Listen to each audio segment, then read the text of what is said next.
like when I'm 89, like I was a mass chief for the last 10 years of my career. And it was like, fuck, and I made it kind of early, actually very early. I was like at 16 and a half years when I made it. And, or 17 years, whatever. And, there's like a period of mourning for yourself I had for like 6 to 8 months. Like, dude, I'm never going to kick in another door. I'm like not going to do anything fun, be with the boys in the platoon room. And, but then you kind of realize, okay, now my job is to leave this place better than when I got here. And those guys I wish I was hanging out with, how do I make their life better? And how do I give them the tools they need? And how do I groom them to replace me? How do I work myself out of a job? And so that becomes your focus, right?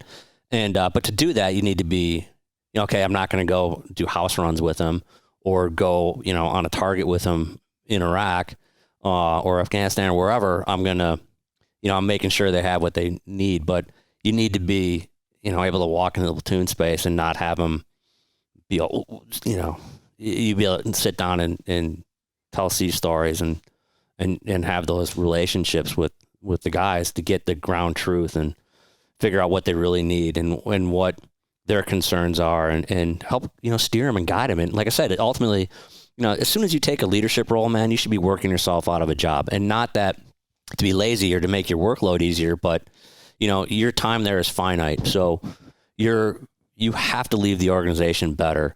And the only way to do that is to groom and develop those people who are going to come in behind you and make sure they're better than you were, and to check your ego and like give them all the tools they need to take the organization to the next level. Right.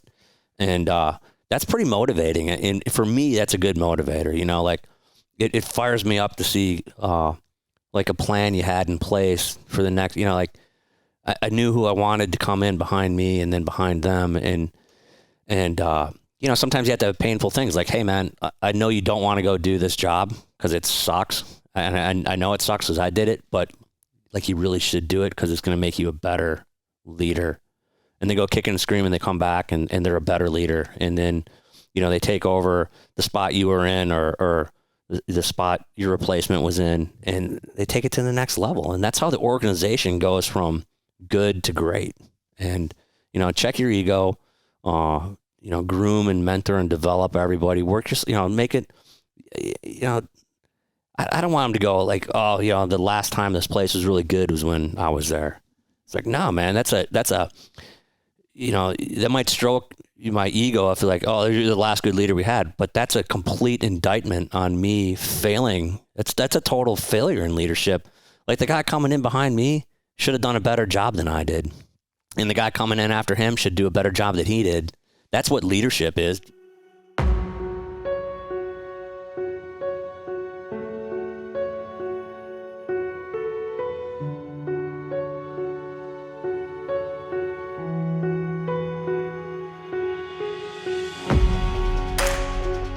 Welcome to the Transition Drill Podcast.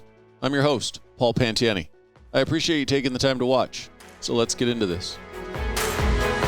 Where's hometown for you? I grew up in Milwaukee, Wisconsin. And great place by a great lake, allegedly. Yeah. Big family, small family? I was the oldest of 3 kids. And it's kind of like two and a half, 3 years apart. Sister, brother. And family-wise, what would mom and dad do? What would they do for a living? My mom stayed at home with us, and my dad got into finance pretty young age. It's really interesting. Like their background is amazing to me. Both came from incredibly humble means. Like my dad's was the oldest of 5 kids, and his father passed away when he was 12. And so, my grandma, she was a nurse, and my dad was kind of the head of the household, from age 12, 13 on. And they lived in a small town called Sun Prairie, Wisconsin, outside of Madison. Now it's a suburb, but back then it was real rural. And that's where my mom was from as well. And she was the second oldest of, I think, 10 or 12 kids. Can't remember the number exactly. I think it's 10. And they, on a farm. But multi-generational in the Wisconsin area? Yeah, my dad's grandfather came over from Ireland, good Catholic from Northern Ireland, so he left. Was not a real friendly place for him in the turn of the century, 1900s, and they moved out to southwestern Wisconsin, an area called Mineral Point, Dodgeville area, and my dad was actually born on the farm and lived there till he was 3, because his dad my grandfather was in World War II was going on, and they were he was 3-year deployment basically. But they didn't. Your dad kind of stopped the lineage of, were they farming or? All the relatives and cousins are farmers. My dad's family were one of the few that didn't get into farming. His dad was a funeral director. So ran a mortuary, funeral home. And, like I said, my grandma was a nurse. And, so they were the non-farmers in the group. So, yeah. And as far as yourself, what took up your day to day? Were you good in school? Were you active in sports? Yeah, I was really into sports. Played everything a kid could play, loved baseball, loved basketball, played soccer, didn't really care for it. I was a decent goalie, I guess. But, really, though, the bulk of my time was spent competitive swimming. So I started that. My mom, was terrified of the water, so she made us learn how to swim at an early age. And for me, being in the water was always the only place I ever wanted to be. Like, I loved it. Lakes, rivers, ocean, pool. I didn't care. I'd need to be in the water every day. And so at about age 5, I got into competitive swimming really good, seriously. And did that. I did that till I was like 11, and I completely burnt out on it and took like a 3-year hiatus. And that's why I really got into like basketball and baseball and whatnot. And then I picked it back up again in high school. Did you get pushed into swimming, or I know you said your mom put you in for lessons, but as far as crossing that bridge to competitive swimming? No, that was me. I enjoyed it. Like I don't know whether it's that predestined me to become a frogman or not, but yeah, it's super competitive, and I loved swimming because it's the most honest sport there is, or one of them at least, in that only you know if you're giving it 100%, right? So the coach might look like, oh, he's putting out, but if you're sandbagging that, holding a couple percentage points back. And so you just couldn't lie to yourself. And it was always a competition with yourself to see how far you can push yourself and how hard you could work out. And I love that kind of environment, I don't need, like the meets I enjoyed. I almost like the practices more. I like just the, and you hit that like runner's high, if you will, like pushing yourself past the point you didn't think you can get to. And that euphoria that hits when you hit that point of just complete and utter physical and mental exhaustion in an event. I thought that was always a really cool place to be. And, yeah, so I enjoyed that kind of self-competition. I mean, I like competition too, but, like swimming's one of those events where, you're going to lose way more than you win most of the time, unless you're like, Phelps or Mark Spitz or whomever. But, it's just you work. You're aging yourself. I am. Yeah, with Mark Spitz. Yeah, I know. Yeah, man, and since I'm older than you, I'm okay with it. Oh, yeah, right on. Yeah, it's hard to, I can never tell how, I feel young. But yeah, man, I'm getting old. It's all that's important. And I definitely want to touch on that later on as far as, physical health and taking care of yourself. But getting back to the swimming, were you a sprinter? Were you a distance guy? Yeah, I was a sprinter. Generally, I was, individual medley or 100 fly, sprint freestyle, like 200 and less was really my main forte. And the reason why I asked that is because I had a short venture into triathlons. And so a lot of time in the pools, putting hours of laps in. And you hit on something that I remember when I was training is just that by yourself. You're in the water. You really lose sensory perception of what's going on. Yeah. And it's just you and that black line on the bottom for hours. Right. Oh, totally. And the hell on earth was I went to a Catholic grade school. So you had music class every day. And so you'd be sitting there looking at that black line. and you're just singing all these songs that the frickin' nuns had you. Good news, good news. It's going back to your head. Hey, whatever keeps you going. Oh, it's horrible, man. Like, yeah, it's terrible. So so you got back into it into high school. Was your aspirations to use that to go into college, or? No, I just liked it to compete. Like high school, I was not the most well-behaved, you know, and I was just a rebel, and I just hated just mischievous type stuff, or were you actually getting in actual trouble? Yeah, I mean, I got into some good trouble. Not like I compromised my values at all.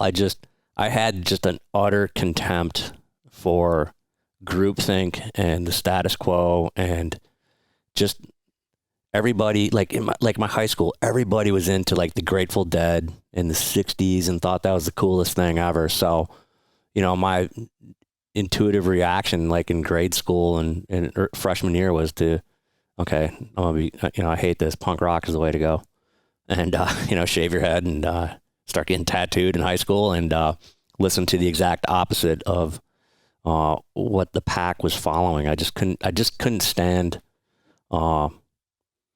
just being a grunion. Yeah, just a lemming, you know, like another face in the crowd and doing what everybody else is doing. So. Yeah, that's where that started. And we're talking mid to late 80s?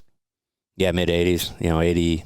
I think I was in 7th grade when I first heard the Clash song Cheat. I was like, this is awesome. And you know, was there a big punk scene in Wisconsin? Yeah, Milwaukee had a pretty cool one. It was I kind of equate it to like, yeah, there was a cool scene there. And it was kind of like the land of misfit toys, you know, because it was like there's a couple spots everybody would hang out at on the, you know, every night, or really Friday and Saturday. And, you know, you'd have guys who were punkers and all races, you know, kind of socioeconomic backgrounds. Some guys were into punk, some guys were into rockabilly, others were into jazz, but it was just a group of people who just didn't embrace the status quo.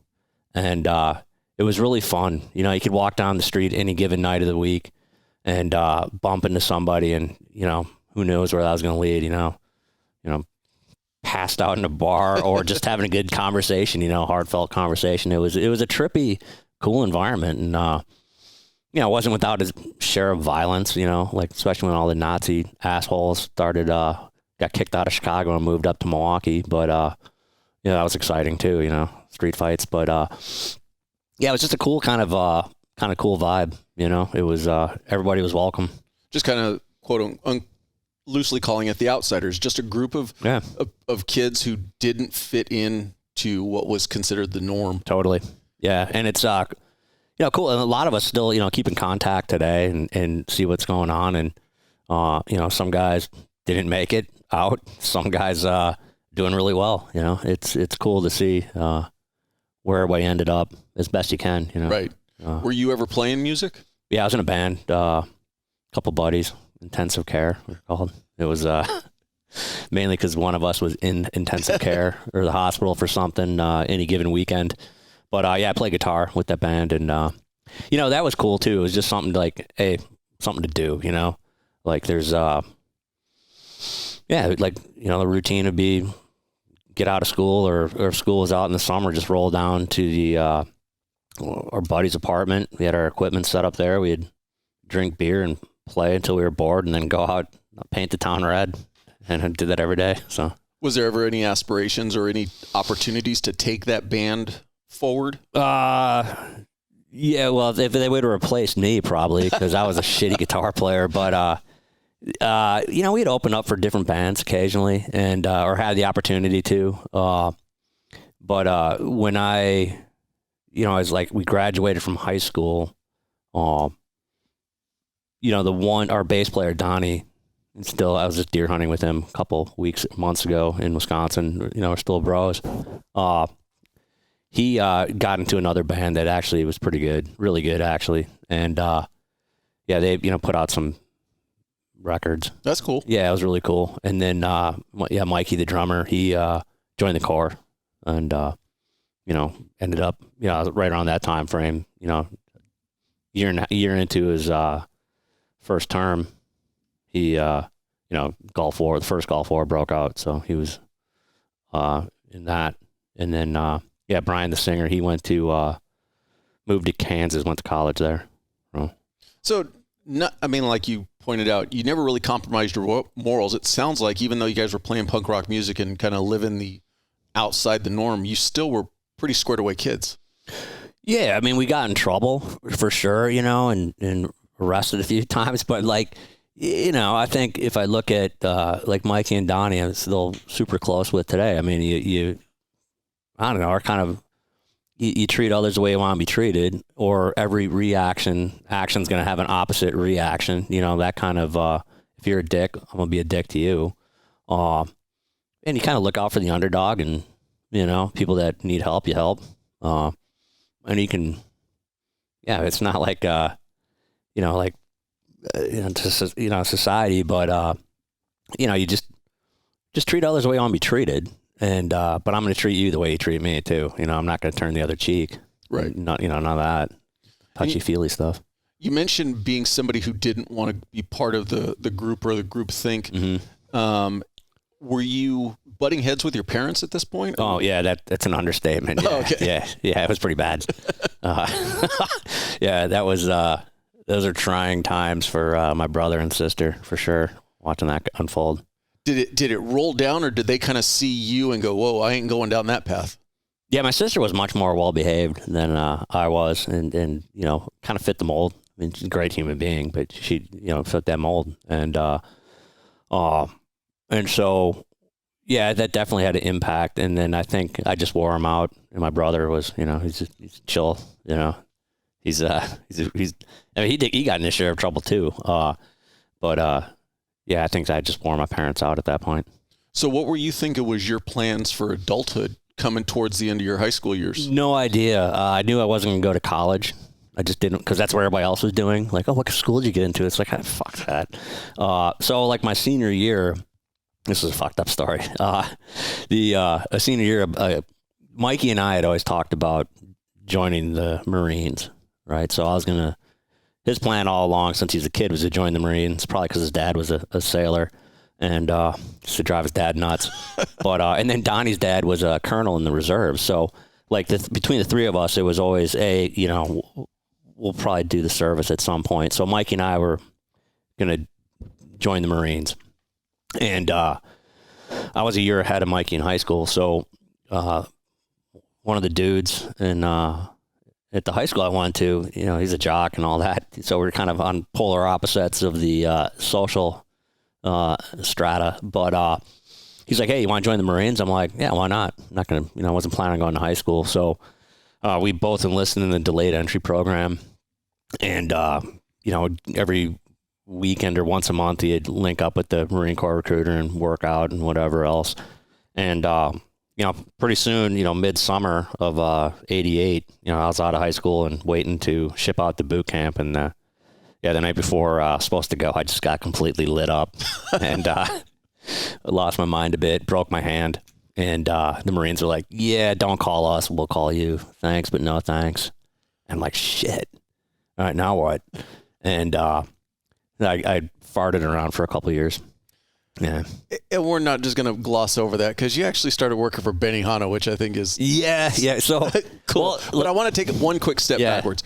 The military aspect, did you have it in your family? No, not really. Yeah, my dad was in the reserves. But my grandfather, did multiple years deployed overseas in in the World War II. But that was about it, really. Like, it wasn't. Everybody was farmers, right? So that was always a critical role to fill, and especially in a time of conflict for the nation. So, they're in a mission critical job, if you will, growing food. And so that, that was their service, was, feeding us. So no, it wasn't real heavy. And I think that's part of it. Like, everybody, there's such a, especially back then, like a press to go to college. Like, you got to go to school, college, and get a degree. And I'm like, well, no, like my dad went to school, but he did it on his own terms, right? He paid his way through.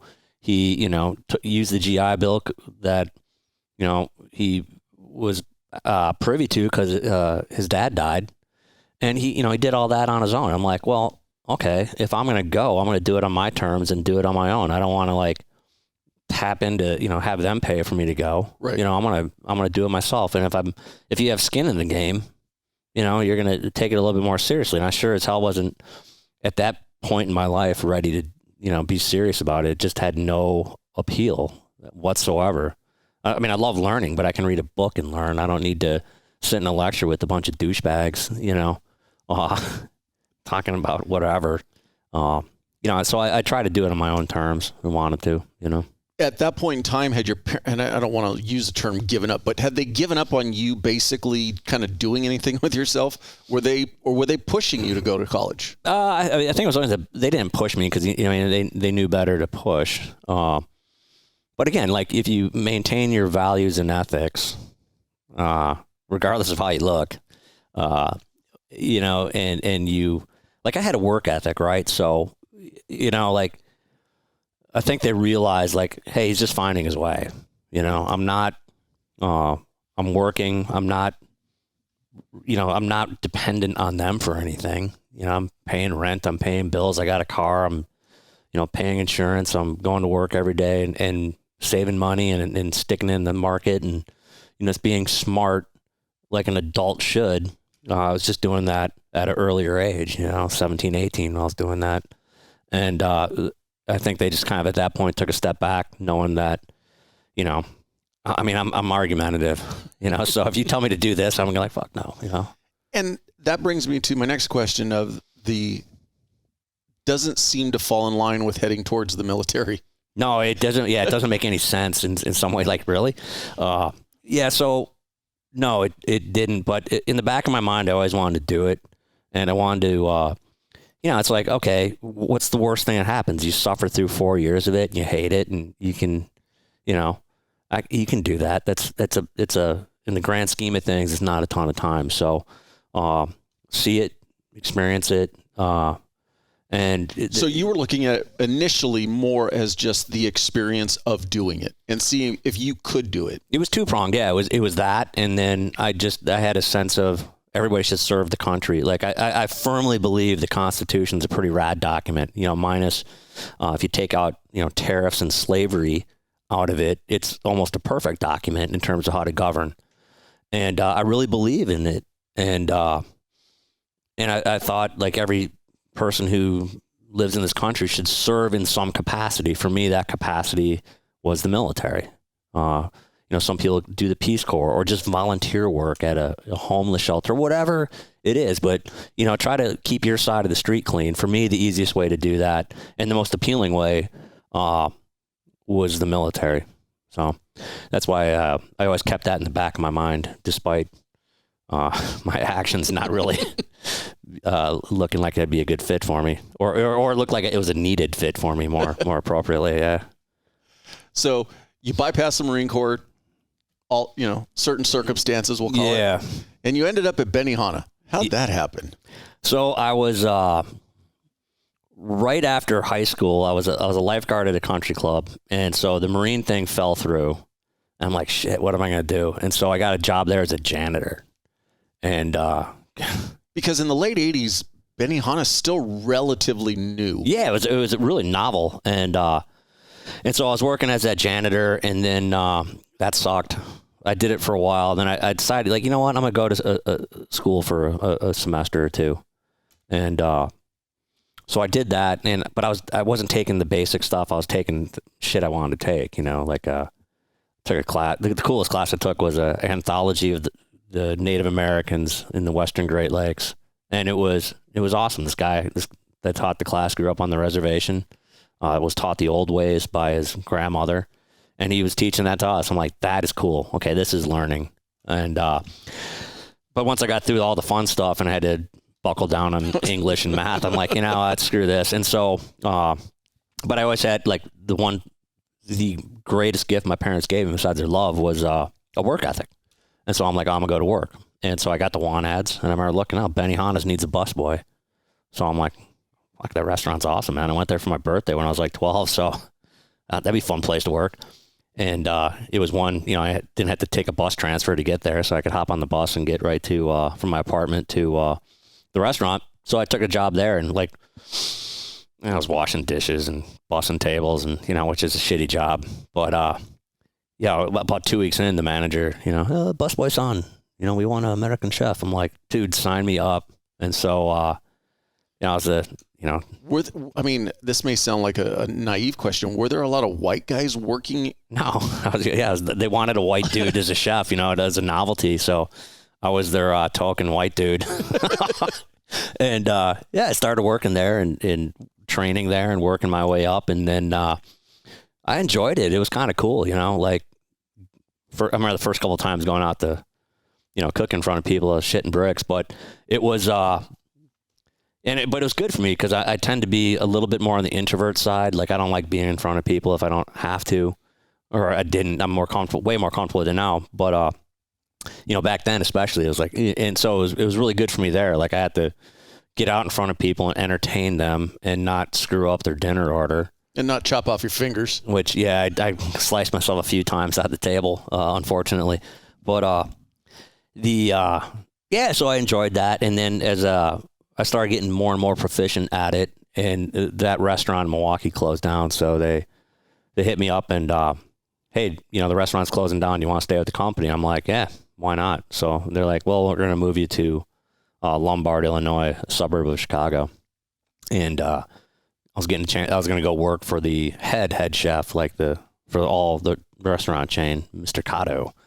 And so you were obviously beyond a point of just the novelty of the white kid cook. You could actually, you had some skills. Yeah, definitely at that point. And then they got refined under when I was down in Lombard, and that was cool. I was literally the only native English speaker in the restaurant, and there was like 50 employees. So it was really trippy. It was a great environment.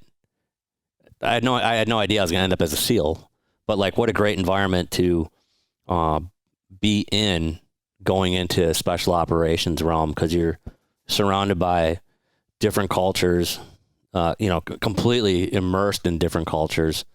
And you get to know a little bit about each one of those cultures, especially because, since I was the one white dude there, like the Thai guy would take me down to the Thai district in Chicago and just give me a sense of what it is to be a Thai, a person. And same with the Japanese and the Ecuadorians and the Mexican guys. And it was just eye opening for me, and they're all awesome. It was I really enjoyed the environment. It was, but it was lonely as fuck, because the girl I was dating at the time, and part of the reason I took the job was she was living in Chicago, and then I got down there, and about 3 weeks after I got to Chicago, she moved to Paris. I'm like, fuck. And so I stayed as long as I could. I'm assuming not Paris, Southern California. No, yeah, Paris, France. Yeah, she's like 6 foot tall and like was a model at the time. And so I just stayed until I was like, yeah, this is okay. I think this has run its course. I mean, I really enjoyed the job, but it's like, look, I'm like, I have no social life, and it's just kind of lonely. So I was like, screw it. She's in Paris. It'd be a cool opportunity. So just quit and moved over there. If you, looking back with hindsight, if you had had a social life, is that something you think would have kept you interested for a long period of time? Yeah, definitely for a few more years, I think. The restaurant business is a grind, no matter what you're doing, whether you're bussing tables or a waitress or a cook or whatever. You're working when people are playing. And so, it's a rough gig, but it's, I really enjoyed the job. It was fun. But yeah, I think I could have done it for a few years and then I would have moved on. My attention span is good for like 2 to 4 year blocks doing something. And then you're like, okay, it's time to do something different. I need a change. And so 2 to 4 year blocks, but we'll talk about your almost 30 years in the Navy. Yeah, true. So now that we're at that bridge, what took you, why didn't you give the Marine Corps another try? What took you to the Navy? My aunt was in the Navy for a long time. She did a career in the Navy. She was HT. And she was my mom's youngest sister. So we were like, her and I were closer in age than my mom and her were. And so we were pretty close. And she hit me up and's like, look, you should look at becoming a diver, because I love the water. And I'm like, yeah, that'd be kind of cool, like getting paid to be a diver. And I'd love to learn how to scuba dive and do that. And so I had that in the back of my mind. And then... Did you know about the SEAL teams at all at this point? Not really. Like, I had heard of them once. Like my buddy Donnie and I were talking about it. He's like, we were looking at some military catalog and they had a SEAL patch. And I'm like, what's that? And he's like, SEALs, man. They're like crazy. I'm like, okay, cool. And so they're the punk rockers of the military. Yeah, right. Well, they are actually, yeah. So that registered in the back of my mind. And, but, my aunt and I were talking and I was like, yeah, you know what? Okay, I'll think about the Navy and diving. That sounds kind of cool. And then I started, my buddy, guy who did my tattoos, my buddy T, he's since passed away, unfortunately. But yeah, he pulled me aside one night at a party, and I was, I don't know how many beers in, and he's like, "Look, jackass, sit down." And he's like, "You have potential, but you are going down a bad path. You're going to end up in prison or dead or whatever." And I'm like, whatever. And he's like, no, I'm serious. Shut up. And you're going to go to the recruiting station and sign up. Was he a lot older than you, or just? He's about 10 years older. He grew up spent a lot of time living on the streets in New York with the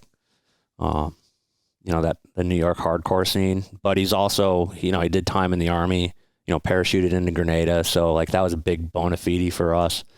And I'm like, oh, that's cool. And so he had life experience. And so he was a mentor to a lot of us. And he's like, look, dummy, you're going to the recruiting station. You can go voluntarily or I'm taking your ass in. And, he he throttled me. And so I say you ended up at the recruiter. And I ended up at the recruiting station, went to the Navy one. And this is right when I came back from Paris. And yeah, I was just like, they played the SEAL video when I was waiting in the lobby. I'm like, that's what I'm doing.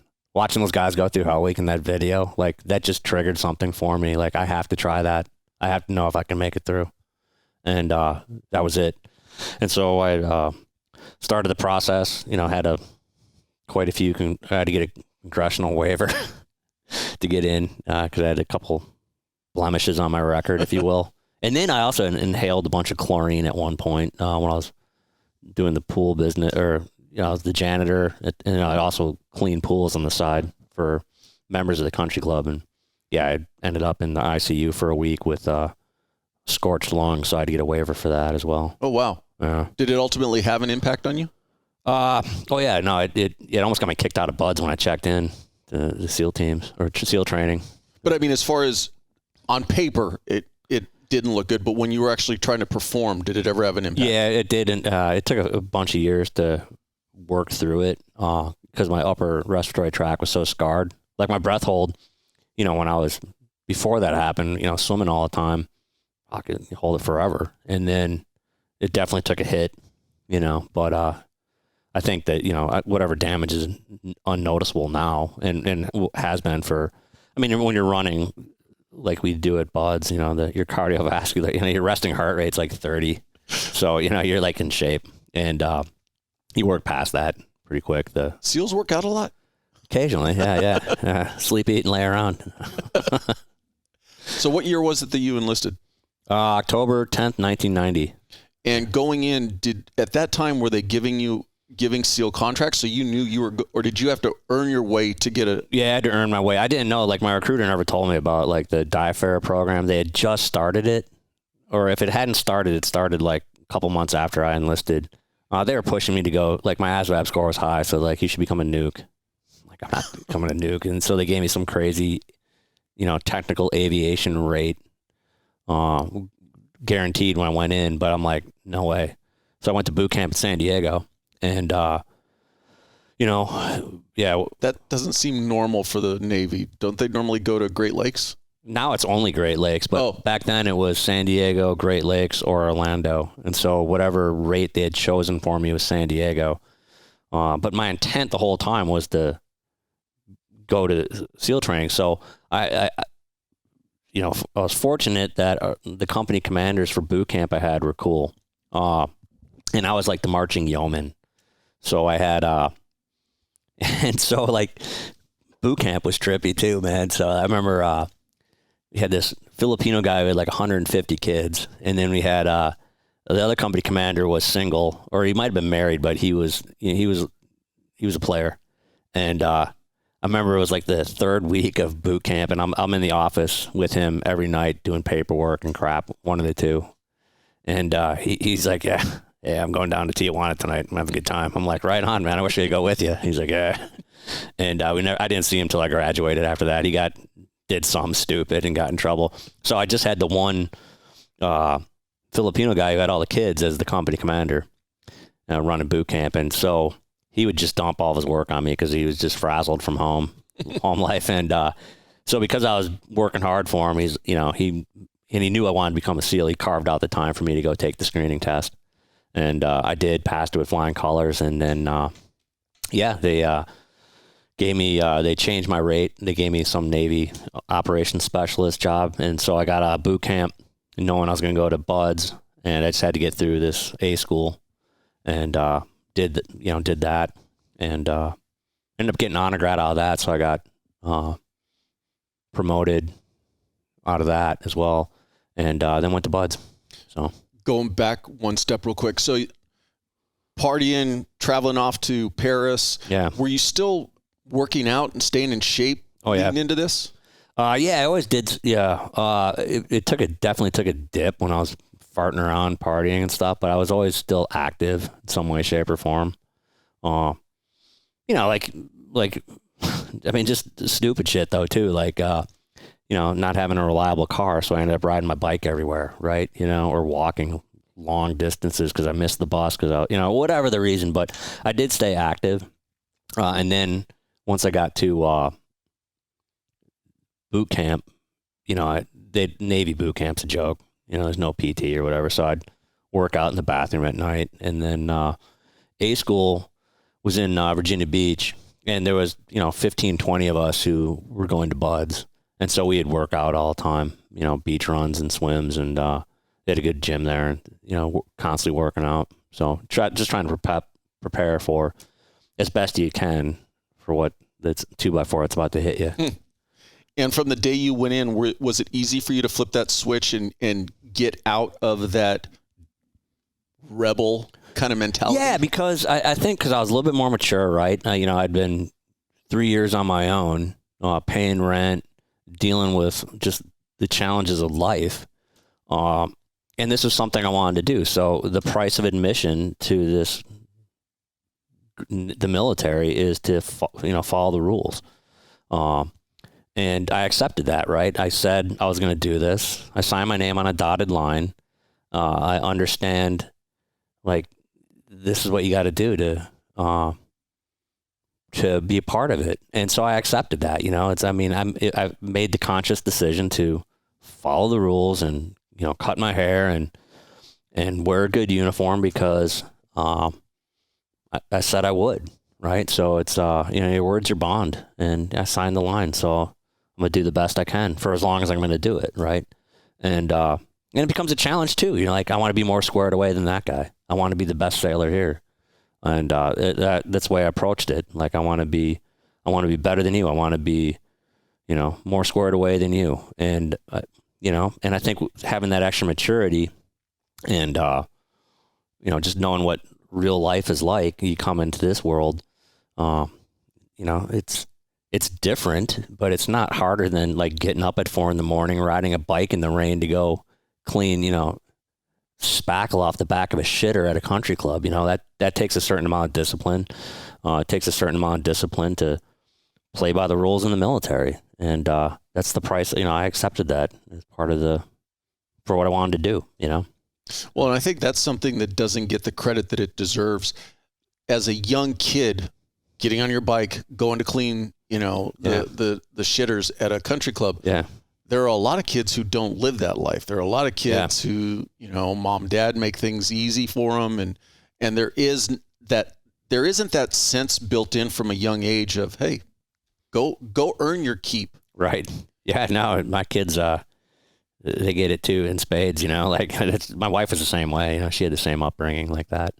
And, yeah, it was really shocking. Like boot camp to me was, like I felt it was like a vacation in that, man, you know, like you don't even need to think, you know, you're told what to do.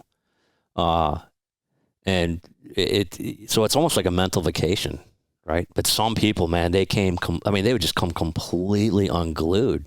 Like it's like they've dealt with no adversity in their life, or they've had things handed to them, you know, and, man, like they just couldn't cope with going to bed at 10, getting up at 6, you know, fold your underwear this way, march, you know, here. It's just, yeah, some of it was ridiculous, but, you know, you just put up with it, deal with it. And they really couldn't. And, you know, some of it was maturity, but some were older people too that, you know, they weren't all out of high school, but they just really struggled, which I just found, that to me was shocking. That was eye-opening. Like, this is like not hard, you know? I mean, this is pretty easy, guys, you know, just do what you're told. And I still just keep circling back to this, but it sounds funny coming from you talking about how growing up you were all about, I don't want your rules. I don't want you to tell me. And you get into the military and all of a sudden it's like, hey, just play by the damn rules. It's easy. Yeah. Well, I think it's really, I can't remember the guy's name, but he did this.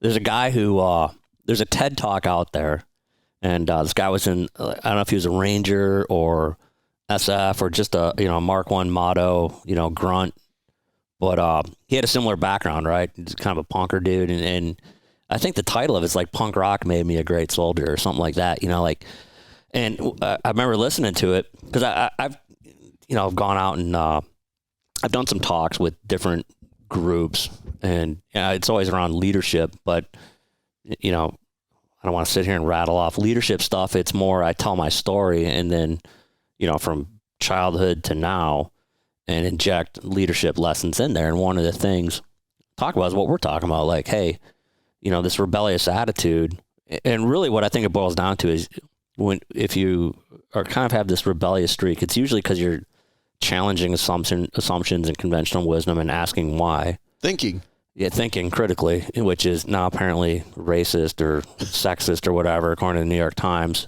But you know, you think critically and you ask why and you challenge assumptions. And if you do that all the time, I think then you understand the reasoning for things, right? And it's not so much to be combative. I just want to know, you're asking me to do something. I want to know what the reasoning behind it is. It could be just shut up. This is what we're doing. And okay, fair enough. I get it. That happens at times too. But when if you look at it critically and, okay, this is the reason why you do all this stuff. Cool. I want to be part of this. So I'm just going to accept this as, like I said, the price of admission. And you know, ultimately I want to go to become a SEAL. I want to go to BUDS and see if I can prove myself. And if I do prove myself, then I'm going to be in the SEAL teams. And that's something I really want to do. And so I'm going to put up with all this stuff. I'm going to understand why I'm doing it. And that makes it easier to do it, you know, and there's a deeper meaning behind what I'm doing. And it's all going towards a goal I have. And so that goal is something I want, and all this other crap I got to put up with, I'm going to put up with because that's what I want to do. And I think that mindset helps. And I noticed that mindset immediately in almost everybody who made it through training too. You know, whether they're a jock in high school or somebody who's into like marching band or a punker, they all had the same kind of desire to understand what they're doing and how it fits into the big picture and why it's important to their goal. And I think that's a common thread for anybody in those lines of work. You know? Well, I know for myself, you know, and I would imagine, because you haven't been out of the military that long, the whole negative aspect of being a millennial and how people, I want to say, talk down about, the millennials. But I've talked to senior guys and I say the same thing. Mentality wise, we are the exact same way. Rarely do we want to be just told what to do. Right. If you explain to me why we're doing something, I'm good with it. But they almost look at that as a negative with the millennials. But that's their biggest thing is just talk to me. Tell me what's going on and why I've got to do it. 100%. I mean, I think like our age group, we're more willing to accept, okay, that's what we're going to do, follow the rules and go ahead and do it. Yeah, definitely that group. Like, yeah, you had to explain why it's important, why it fits in the bigger picture. You know, here's what you're going to do, and here's why it's important, and what you're doing is relevant. You know, it might not be so much why, but like why what you're doing is important and how it fits into this grand scheme of things. You know, like we're going to go eat this shit sandwich. Well, okay, how come? And you explain why. Because if you eat it, the next team that comes behind you won't have to eat it, and they're going to be able to move the football forward for the community and the organization. And they'll nod north and south on that one. Like, okay, cool. And I noticed that was one trait with them. Like, really, it was really important that they understood why what they're doing is important and relevant. And the other one is they much more actively sought out mentorship and want to pick your brain on thoughts and but also like to challenge your assumptions, which I welcomed it, like especially as I was a mass chief, I get these young, junior officers and ensigns and lieutenant junior grades and even lieutenants, and they'd come in just to shoot the shit, and they would ask hard questions, and challenge the conventional wisdom. And that's awesome, because that's how you evolve as an organization. Like, you think, just don't blindly follow what we're doing. Hey, we've always done it that way. It's like, no, like, challenge those assumptions, ask hard questions. And, if you're asking it of me, I better have an answer, because if I don't, like, man, that assumption might be off the mark, and I want to hear what they have to say. We intentionally recruit and bring into the fold intelligent people, from all walks of life. And it's the same within the private sector. Like, you don't go out of your way to hire dumbasses. Like, I'm being selective on who I hire because they have a mental aptitude that I want, and they have ethics and values that I want, and they're going to fit in culturally, and they're going to add value to the organization. So why would I not want to tap into, even if they're the most junior person in the organization, they're there for a reason, and they're bringing stuff to the table. So I want to maximize what they're bringing to the table. I want to hear their opinion, because we get, especially in a leadership role, you get so front sight focused at times. Sometimes that outlier who's a junior dude is looking at it, go, I wouldn't do it that way. Well, tell me why not. I want to hear your opinion on it, because I know, I selected you, I hired you. I know you're going to be smart. I know you're smart. Give them the ability to show you that, and you might get a new, fresh perspective on something that is going to change the direction of the organization or prevent you from making a mistake or whatever it is. So I noticed that I certainly noticed that in the SEAL teams, particularly with the younger guys. They want to have those discussions and challenge your assumptions and bring up their ideas, and sometimes they're stupid, and you tell them, well, here's why, but or they're missing components of it, but then you fill them in, and now they have a better understanding. It's communication, right? Well, and if you get the old dinosaur who basically, shut up, go sit in the corner, when I want your opinion, I'll ask for it. Yeah. Two things you're not getting. One, you're not getting new thoughts, new ideas being brought to the table, but also two, you're not getting buy-in from those people. Oh, completely. And so all of a sudden you're like, screw you. You didn't want my opinion 2 days ago. Why would I give it to you now? Yeah. And the funniest thing is you bring up a good point about some of our old dinosaurs, and we've both experienced this, get mired in, this is the way we've always done it. Totally. But then on the exact flip side, you'll go, hey, we've been using MP5s for the last 30 years. We're going to upgrade. Yeah, we want the new toy. There's certain things they jump on, and they want the newest thing. Totally. But then other parts of them, they just get stuck 25 years ago. Yeah, and I think, that's always been the case. But what really unstuck it was combat for 20 years.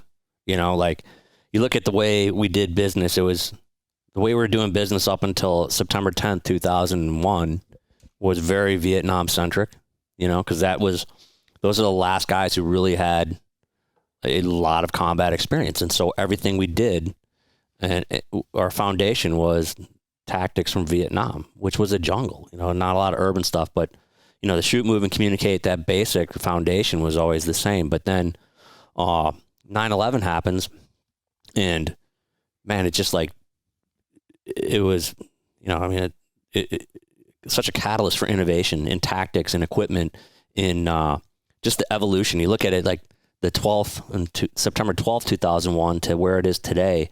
Man, it's unrecognizable. It just evolved so rapidly through trial and error and blood at times, but the tactics, the equipment, the incorporation of more technology, it's evolved so massively over that time frame that you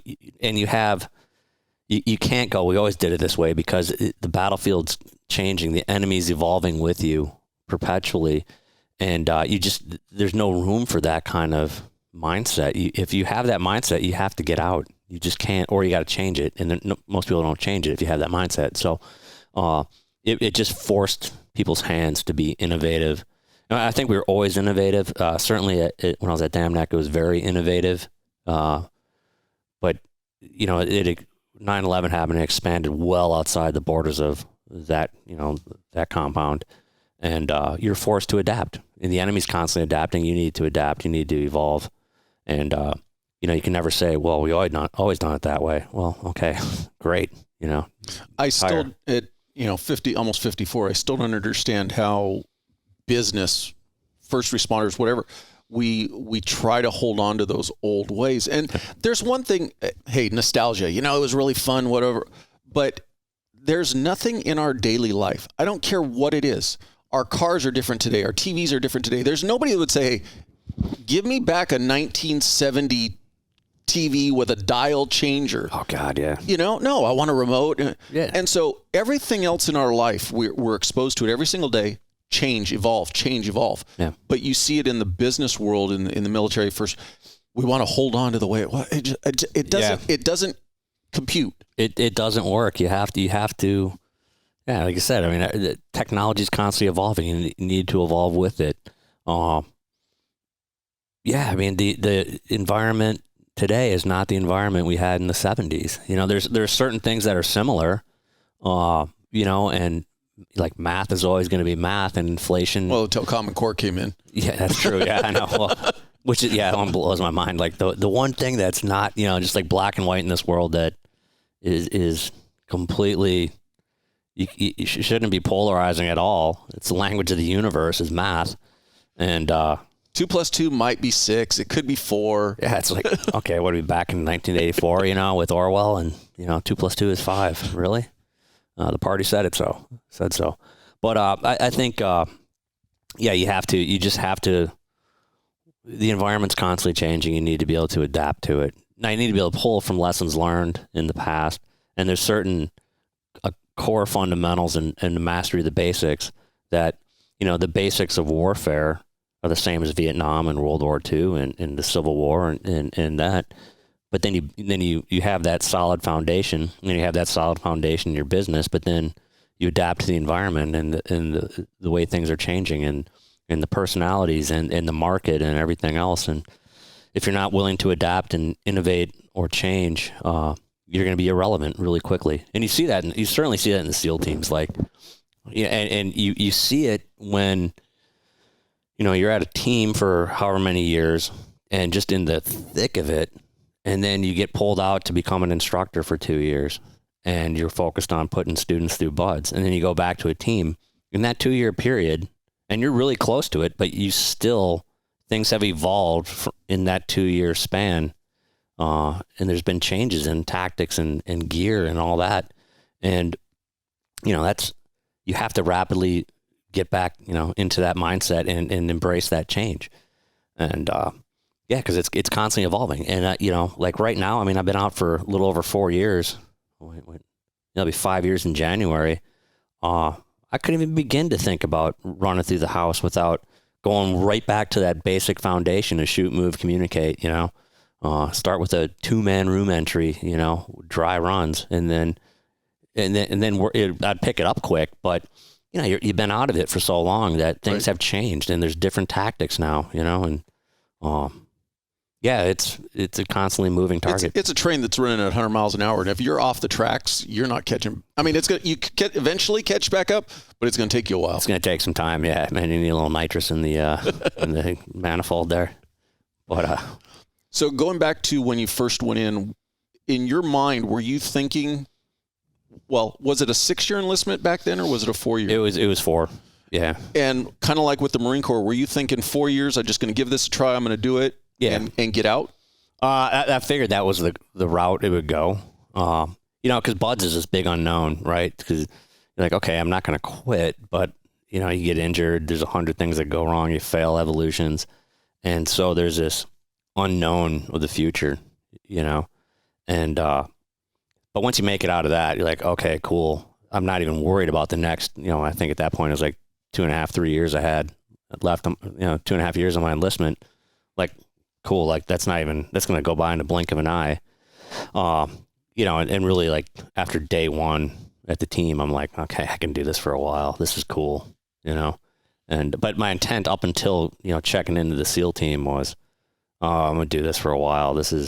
I feel like I'm at home, And so coming into your second enlistment, was it at that point that you went, okay, I'm doing this for a career, or was with every re-enlistment a reevaluation?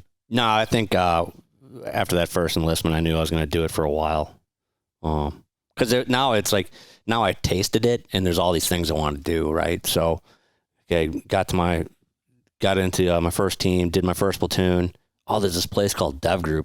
I want to screen for that. So we all, a bunch of us in the platoon and at the team that went to BUD/S together, we said we're going to screen, and they laughed at us like, you guys are too young.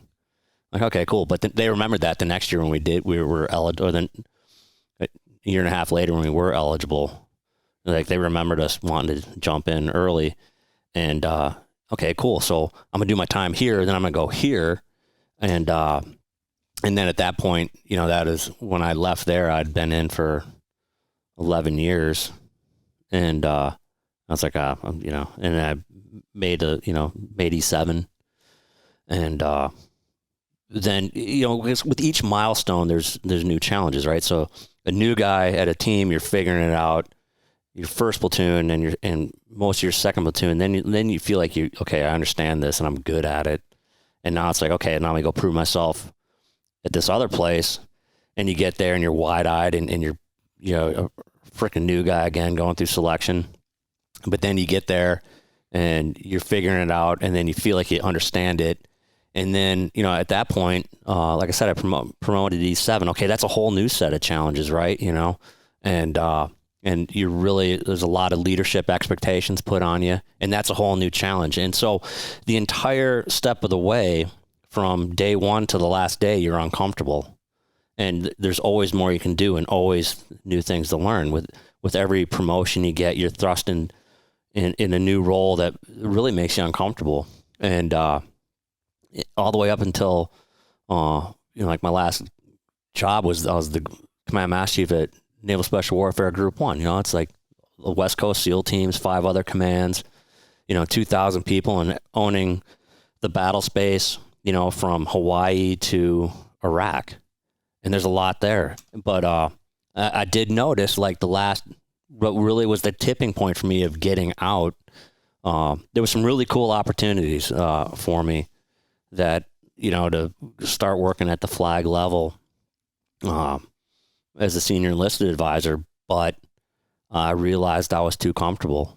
Like, I felt that nothing surprised me anymore. If you've ever been to the base in Coronado, it's like the most parking constrained environment on earth. I had a parking spot, right up front, and being comfortable just terrified me, because you get complacent. And my whole life has been nothing but, making sure I never get comfortable in any one thing. That's why you move from something here to here to here. That's why you take a job at Benihana's, because you're a white dude. You stick out. That's uncomfortable feeling. The BUD/S is uncomfortable, and each step of the way, that discomfort allows you to, it lights a fire under your ass to learn your skill as best you can, to be the best leader you can. And those last couple of years, I just started feeling too comfortable. Like, been there, bought the T-shirt. Yeah, like you feel like okay, I feel like I've kind of mastered this a little bit, like I just feel like what I need to be a new guy again. I need to be in a position where a little bit scared, I'm uncomfortable. I don't, it like a new guy again. And that's why I decided to get out, really. There is something exhilarating to that feeling of not feeling like your feet are solid on the ground. Yeah. And because it gives you that sense of accomplishment when you do get established and settled. Right. Were you at a point, boy, there's so many different directions I want to go. I want to take a step back real quick. Yep. You mentioned getting honor recruit in the A school. Yeah. And then ultimately you ended your career as a senior enlisted not enlisted advisor, but senior rank on the enlisted side. Yep. Did you always kind of feel that you had that leadership in you? Yeah, I think so. Yeah. I think and was that something that through the initial promotions, were you driven by promotion and wanting to get those ranks? No. I not so much with the promotion. I wanted the challenge. So I need, like, again, I wanted to be uncomfortable. I wanted to perpetually be on my toes. And so when those promotions, and that was the reason you wanted to get promoted in my mind was, okay, I feel like I got this handled pretty well. I want to move on now, like almost like ADD. Like, okay, what's the next challenge? Okay, you got promoted to chief. Okay, shit, that's a big step. Like a senior ranking officer is going to look to you and go, "What do you think?" He doesn't care what the officer next to him thinks. He wants to know what you think, chief, because you are supposed to be the subject matter expert, and that's an uncomfortable feeling, but it's also motivating. Like, okay, I need to be the best version of this I can be, and to me, it was not so much the pay grade or the pay was nice. We didn't get much. The money was nice, and everybody goes in the military to make a lot of money. Yeah, exactly. and the respect you got was nice, but really what the catalyst is it was a forcing function to better yourself, right? There's more responsibility on you, so you need to be better at what you do, and that's uncomfortable, and it really becomes a motivator to learn new things, to refine your skill, your art, whatever it is, and that drives you. For me, that's a driving function. Like, it's the Navy's forcing me to evolve and improve and better myself, because that's what's expected of me. And it'd be, and some guys in their career are really content just being E5, E6 for 20 years, and just go over and over again, do the same thing, and they're freaking good at what they do. They're experts. And you want them next to you in a scrum, hands down. They're the first guy you're going to pick. For me, that wasn't like, I would have stagnated. I think I would have hit a point of diminishing returns had I done that. Just knowing me, like, I need new experiences, and I need to have, my feet held to the fire, in these 2, 3, 4 year cycles. Otherwise I'll just get complacent and stagnate. And, that's just not healthy. It's easy, but it's not healthy. Did you ever find your place in the sense of, as you promoted up, being less and less in the game, so to speak? Yeah. I mean, I think, like when I'm 89, like I was a mass chief for the last 10 years of my career, and it was like, fuck, and I made it kind of early, actually very early. I was like at 16 and a half years when I made it, and, or 17 years, whatever. And, there's like a period of mourning for yourself I had for like 6 to 8 months. Like, dude, I'm never going to kick in another door. I'm like not going to do anything fun, be with the boys in the platoon room. And, but then you kind of realize, okay, now my job is to leave this place better than when I got here. And those guys I wish I was hanging out with, how do I make their life better? And how do I give them the tools they need? And how do I groom them to replace me? How do I work myself out of a job? And so that becomes your focus, right? And, but to do that, you need to be, okay, I'm not going to go do house runs with them, or go, on a target with them in Iraq, or Afghanistan or wherever, I'm going to, I'm making sure they have what they need. But you need to be, able to walk into the platoon space and not have them be, you be able to sit down and tell sea stories and have those relationships with the guys to get the ground truth and figure out what they really need and what their concerns are and help, steer them and guide them. And like I said, ultimately, as soon as you take a leadership role, man, you should be working yourself out of a job, and not that to be lazy or to make your workload easier, but your time there is finite. So you have to leave the organization better. And the only way to do that is to groom and develop those people who are going to come in behind you and make sure they're better than you were, and to check your ego and give them all the tools they need to take the organization to the next level. Right. And, that's pretty motivating. And for me, that's a good motivator, it fires me up to see, a plan you had in place for the next, I knew who I wanted to come in behind me and then behind them. And sometimes you have to have painful things like, hey man, I know you don't want to go do this job because it sucks. And I know it sucks because I did it, but you really should do it because it's going to make you a better leader. And they go kicking and screaming, they come back and they're a better leader. And then, they take over the spot you were in or the spot your replacement was in, and they take it to the next level. And that's how the organization goes from good to great. And, check your ego, groom and mentor and develop everybody. Work your, make it, I don't want them to go the last time this place was really good was when I was there. It's no, man, that's a, that might stroke my ego. I feel you're the last good leader we had, but that's a complete indictment on me failing. That's a total failure in leadership. The guy coming in behind me should have done a better job than I did. And the guy coming in after him should do a better job than he did. That's what leadership is, in some ways. That you hit the nail on the head, and it brings up two points to that is when you do move up in leadership, it's disheartening when you see other leaders who are grasping on just merely for their ego.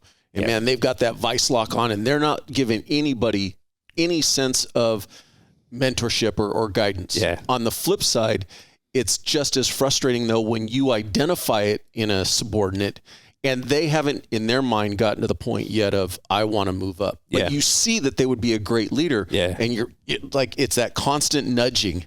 Yeah, those are hard discussions to have.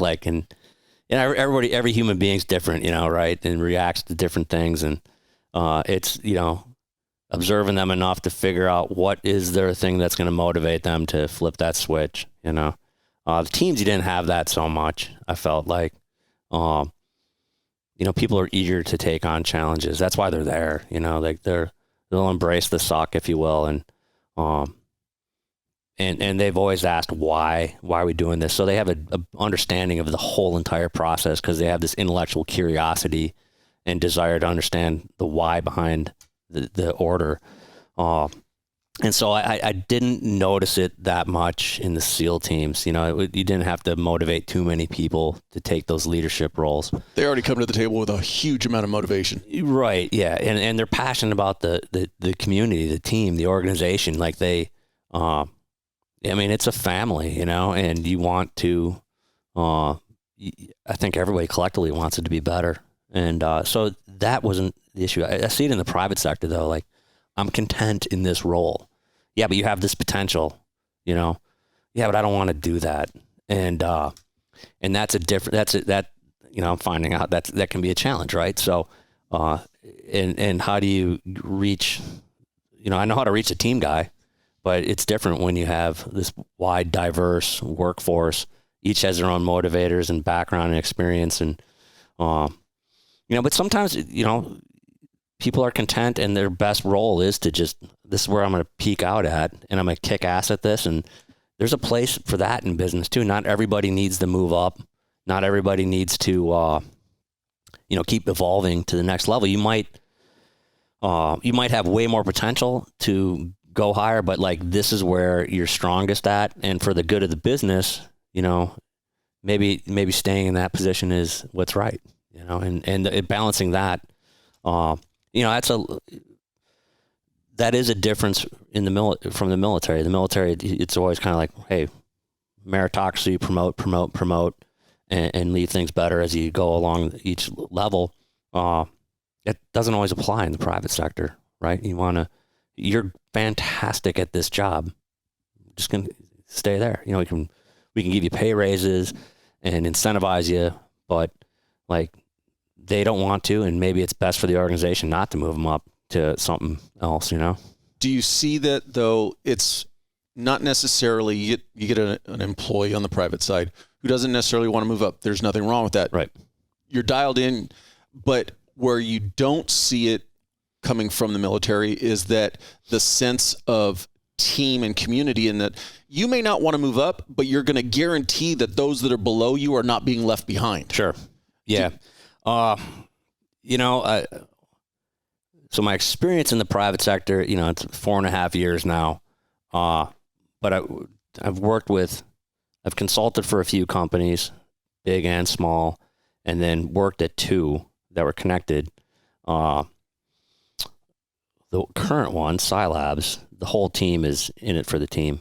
It literally, it is so similar to the SEAL team dynamic, other than, you got 2 knuckle dragging Neanderthals, leading the organization and a bunch of nerds underneath. It's the way I describe it. And, but it's, the values and ethics and the work ethic, very similar to the SEAL teams. Like you're there for the good of the organization, and you bend over backwards to help people when they ask for help. And if you see something fucked up, you say it, you address it, and you have a discussion about it, and you keep emotion at bay, and have, we've had colorful discussions on the way ahead, but at the end of the day, everybody's moving in the same direction, has the same vision, and has each other's backs. The other company, a little bit bigger, was not that way. It was everybody out for themselves in some cases, or especially with the executive team. They're not good people and not good at their jobs, despite what they thought. And it failed it just completely failed to reach their potential. And because it was, service to self versus selfless service. And the irony is, if your goal is purely money and ego, and I did, a successful exit. Okay, cool. Great. That whatever your motivator is, I don't care. You're going to, the best chance of having that kind of success is if you're selfless, if you do everything for the team, and you admit when you fuck up, and you ask for help, and you self-sacrifice for the organization. You're going to have, you much better chance of reaping the reward than if you're, and probably a whole lot more. Oh my God, man. It's pathetic, when you look at it, but if you're focused on only yourself and what you can get, your hand to the trough, you're never going to get it, man. And if you put the team first, the team is much stronger than the individual. And, it's really, it's sad, but that's more commonplace than the environment we're in right now with, the smaller company. Like everybody there is, is there for the good of the organization, To toot your own horn a little bit, though, did you and your partner bring that to the table, or was it already kind of there at the table and you just refined it? I think it was there. Knowing the way we ended up, we took a company, it was struggling, and it went from 30 people to 4 when I hopped in, and with the guy who owned it, the new owner. It's like my master's thesis was on, the similarities between the SEAL teams in Silicon Valley, and the similarities and differences, and why I felt that bringing 1 or 2 people from SOF into a Silicon Valley-like environment would have pay dividends. And so he's like, all right, tough guy, let's see put your hypothesis to the test. And I'm like, cool. And so it was myself and 4 engineers. And those guys had, immediately it was obvious they had values aligned with mine, and a work ethic aligned with mine, and just good human beings that work hard and give a shit. And so they brought that with them. It was just helping refine it, and not just me, it was the team refining it. And then, the other thing too that added to it was a struggle, right? I think anytime you share a miserable experience, you form really ironclad bonds, because you see people at their low points. And when you do that, like you have an organization that's humble, you have an organization that's tight and dialed in and looks out for each other, because everybody has their moments of weakness where you need to, shoulder to cry on, or, just somebody to go, hey man, you got this. And we went through all that, and we continue to go through it. But we got to a point, after a year and a half of that kind of environment, to being able to bring more people on, and the people we brought on, like we spend a lot of time. The organization is very technical, which it just completely befuddles me what the guys work on. But it's very technical. So there's a core skill you need to have. But we put as much weight on, there can be a cultural fit, and so it's hard to hire people. But the people you do hire, that culturally, ethically, morally, they're aligned with your values, and they have the aptitude. And so, from that core team, now it's a little bit bigger, but it's the same mindset. Have you achieved that moment of affirmation where you've been in the hiring process and somebody's given you that feedback of, I want to come work for your company because of the reputation you've developed? We've had a couple like that. Yeah. Like that's gotta be cool. It is cool. Yeah. And, but we're a startup, so it's always like you go into work in the morning, you're like, fuck, we're gonna be out of business at noon. And then by 1 o'clock, you're like, holy shit, we're gonna be rich, and it gets that emotional roller coaster perpetually. But, it's, but for the first 2 years, if it wasn't for bad luck, we had no luck whatsoever. But we power through it. And so there's a resilience there that is, like I said, to me, it's the same as the SEAL teams. There's just a resilience, and almost like bring it on, you can't hurt us. We're going to find a way to make it work. And because of that, like the bond is so tight, it's really cool. And I got lucky because that's where I ended up. I don't think, the whole private sector is certainly not like that. This is another one-off event. And I lucked out being surrounded by really smart people, and continue to hire smart people, way smarter than me, to be part of it. And, it's a team, plain and simple. I just happen to be at the head of it, and we'll hit on this in a little bit, but it's also through preparation and taking steps to plan for your future, puts you in a position like with you, where you ended up in the right position, meeting the right people. Had you not been planning for it or taken steps to move out into this career, it may not have happened for you. Well, I think, you kind of starting to hit into like a transition point of view, right? So where, like getting out is daunting. And the longer you've been in, the more daunting it is. Like you're so, like the teams were such a part of my life. It didn't define me though. And I made sure it never defined me. Like I came home from work, like, I'm a dad too, right? I had 2 kids that put up with the shit for my whole career almost. Like when I come home from work, I'm a dad and my husband, and, put a firewall between work. My daughter didn't even know I was in Iraq until I got out. She's like, where were you that time? I'm like, I was in Iraq. She's like, well, really? I didn't know. Like, what'd you do? I'm like, I was a SEAL. Like, what the, but that's how much of a firewall I put around them. Were you able to keep your wife and your kids located in one spot, or did they have to move a lot through your career? No, because with the teams it's a little bit easier. Predominantly Virginia Beach or San Diego, yeah. And so, that was always, I throw it out there like, yeah, go wherever you want. And then if I had told myself, like once I was made Master Chief, if I ever said no to a job, that's when I was getting out.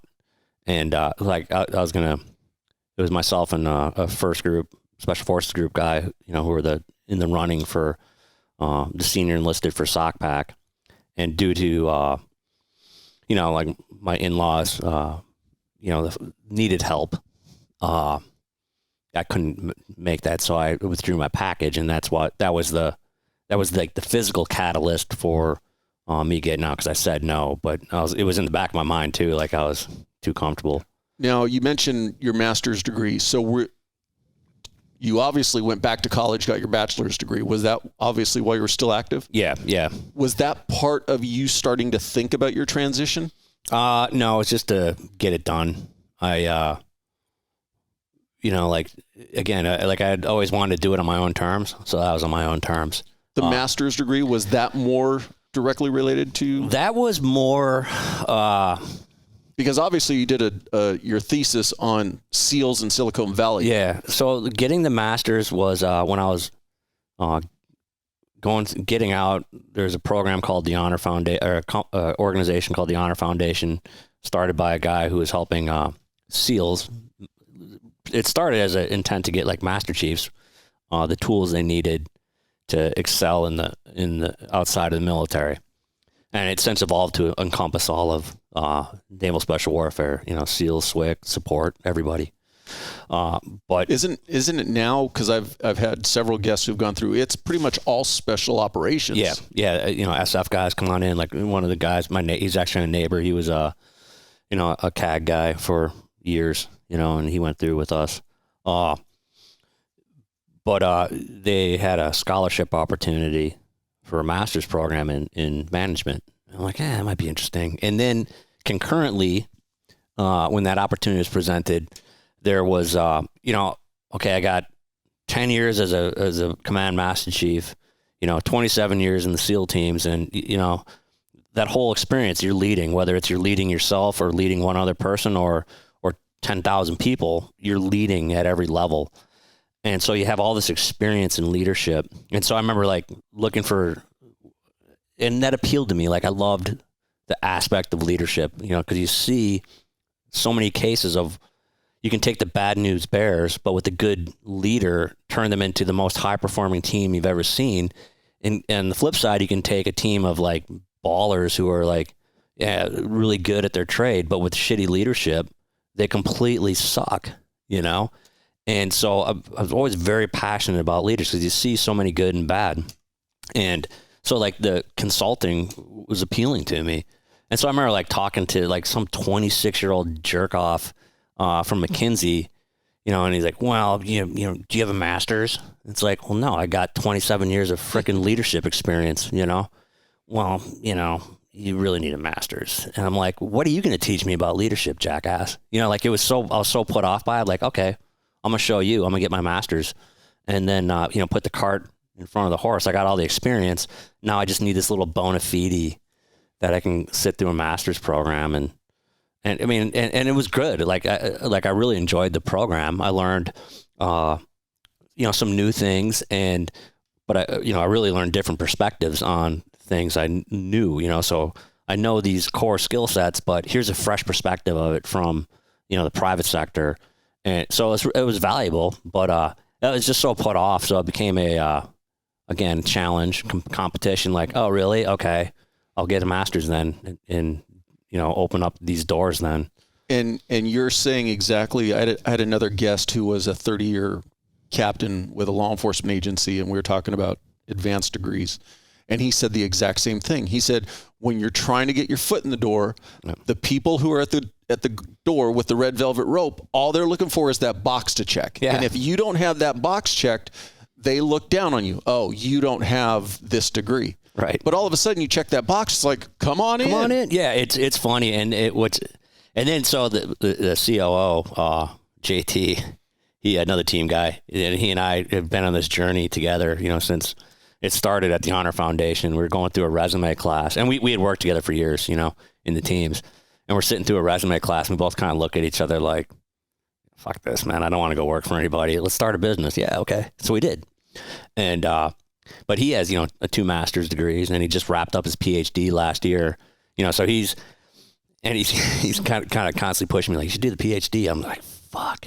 Like there's an aspect of it's appealing to me just to, again, to be combative with people. Like, oh, really? Okay, I got a PhD, so kiss my ass, But okay, is that worth is my ego really worth all the work that involves in it? Or like, what's my true motivation? If I can find a good, valid reason in my mind to do it, other than just like there's an aspect of it, like personally, like, oh, I want to see if I can do this too, like like going to buds. It puts you in a different stratus of the population, because it's a very, very small minority of people that have PhD at the end of their name. No, totally. And that aspect of it is appealing to me, to be like, anything to keep me from being in the pack.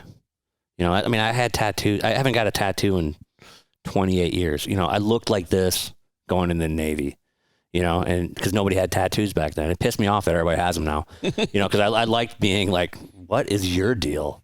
Like I want. Yeah, but everybody now, you can see it got planned from the shoulder to the wrist in one sitting. But they're so good though too. Oh, yeah. I want a do over, man. Yeah, I completely agree. But it's just like, okay, I'm so like, I find the normal so repugnant, and it's helped me in life, but it's also a flaw. Yeah, But so the PhD, like I got to make sure if I was going to go pursue that my intentions and motivations and reasoning was pure. And right now I don't have time to think about it. I'm too goddamn busy. But part of me, it gnaws at me a little bit that it might be kind of cool to do. And but it always leaves that carrot out there. It does for you. Yeah. Just something. Yeah, I mean, like if I tried to do it now, it'd kill me. It would. Like I just don't have the bandwidth. But okay, I'll keep it in the back of my mind as something that I might pursue, because I do enjoy teaching. Like I had buds even. I had 2 different blocks where I got to do an instructor. Like I ran first phase, which was cool. Putting guys through Hell Week and watching them, come as wide-eyed, scared, terrified kids day one and get through Hell Week where you can't even hurt them. It's a really cool transformation to watch, and it's never the people you think who are going to shine. But then I got to teach SQTs, SEAL qualification training, where they've been through that crucible, and now you're teaching the basic foundation to be a SEAL and an operator. That was really cool, because it's more of a teacher mentor role. I mean, you still will put a boot in their ass when needed, but that was more teaching. And so there's an appealing aspect of teaching that I it's always been something that I've wanted to do, and so the PhD would facilitate that. But that's going to be a couple of years down the road. But it is something that, like I said, I just got to make sure my intentions for it are pure and there's a reason for it. Where do you think the desire to teach or to impart knowledge comes from? Because you did say earlier on that you're a bit of an introvert, so that kind of goes against standing in front of a group and presenting or teaching them something. I don't know where it comes from. I think like growing up, I went to a Catholic grade school, which was ass, but I had some really cool teachers, who they just taught you a lot about yourself as much as the subject matter you were learning. Like my English teacher in 8th grade was harder than anything I had in college or high school. She was a battle axe, man. But, it was a huge impact on my life, because she found a talent that I had and hammered me for it on certain things, but it was just encouraging, right? And she motivated me, and it lessons that have, helped me, I think me being in her class, Mrs. Karlowitz, her class was one of the defining moments in my life, in that she taught me as much about myself and equally as much about myself as writing. And, man, it just made my life easier and helped me out. And my other 8th grade history teacher was the same way, and I respected the hell out of them and admired what they did and saw the impact they had on my life and some of my friends' lives, like the way they taught and the things, like I said, about the subject matter, but also yourself. That's a cool, okay, I got stuff to give too. So it'd be, like that aspect of, passing on all the shit you fucked up and all the things you did right to people. You know, I kind of look at it, a good teacher leaves the world in a better place, right? You change the mind's perceptions of people. And I think that's completely lost in academia today. I think it's just, and that's another reason why I don't even want to bother, pursuing it, is like, there's such a lack of intellectual curiosity and diversity of thought in academia right now. It's appalling, it's right out of the KGB playbook, man. Like what you're seeing happening right now. It's just it's indoctrination. You're not allowed to think differently. You're not allowed to think critically. You have a bunch of robotic lemmings. That degree isn't worth wiping your ass with, in my opinion. It's bullshit now. It's not education. It's not learning. There's still teachers out there that don't ascribe to that, but it's like, I don't want to be part of that, because that's not teaching. But part of me, the team guy part of me, is like, well, okay, I'd love to throw myself in the middle of that and bring it on, because I'm going to teach diversity of thought. I want to hear all opinions. I want to hear far left, far right, and everything in between.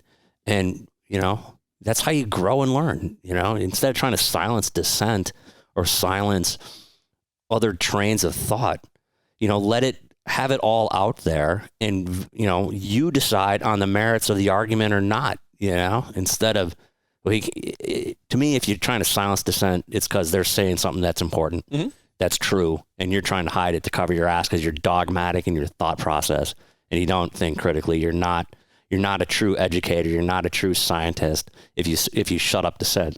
You're a freaking religious zealot. And I feel like modern society right now, we're back in the Middle Ages, like, carbon credits. How is that any different than paying for papal indulgences? Like Martin Luther started the Lutheran Church over because of, hey, if you just pay me this money, your sins are forgiven. How is that any different than, carbon credits? Your sins are forgiven now because you got some carbon. I mean, it's just, we're this dogmatic religious view. We're just, we put a woke spin on it, but it's no different than, that's how you end up with the fucking Spanish Inquisition, And I feel like we're in that realm right now. I don't know how we got down this road from education, but that's okay. Yeah. But I guess that, circling all the way back, that's that's a huge factor in not wanting to deal with academia. It's, like I said, the frogman, rebellious punker in me wants to go toe to toe. But like, why would I, the common sense part of me is like, do I really need that stress at age 52? Do I really want to go throw down right now? Rather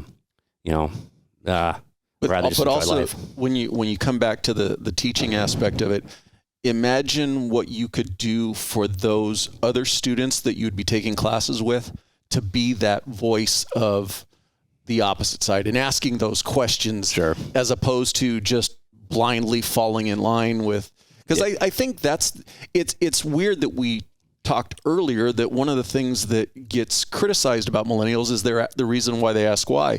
But you bring up a great point in that in the realm of academia, it's just listen to what the professor says, regurgitate what the professor says in a test, and don't ever question, well, wait a minute, what about this other side? Yeah.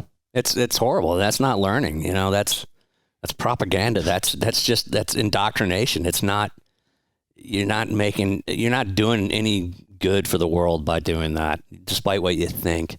Because somebody else is going to come in from the other side and be in power someday and do the same exact thing, and that's terrible. So, I look at it now as like, okay, where's my responsibility lie? Part of me feels like, okay, you should try to reach out, but like, look, my kids, I can do it with them. I can do it with their friends and do it that way. And then, to me, it's much more appealing, now as I get older. It's always been appealing to me, but like I find much more joy and satisfaction working with and teaching, or helping, people with special needs, right?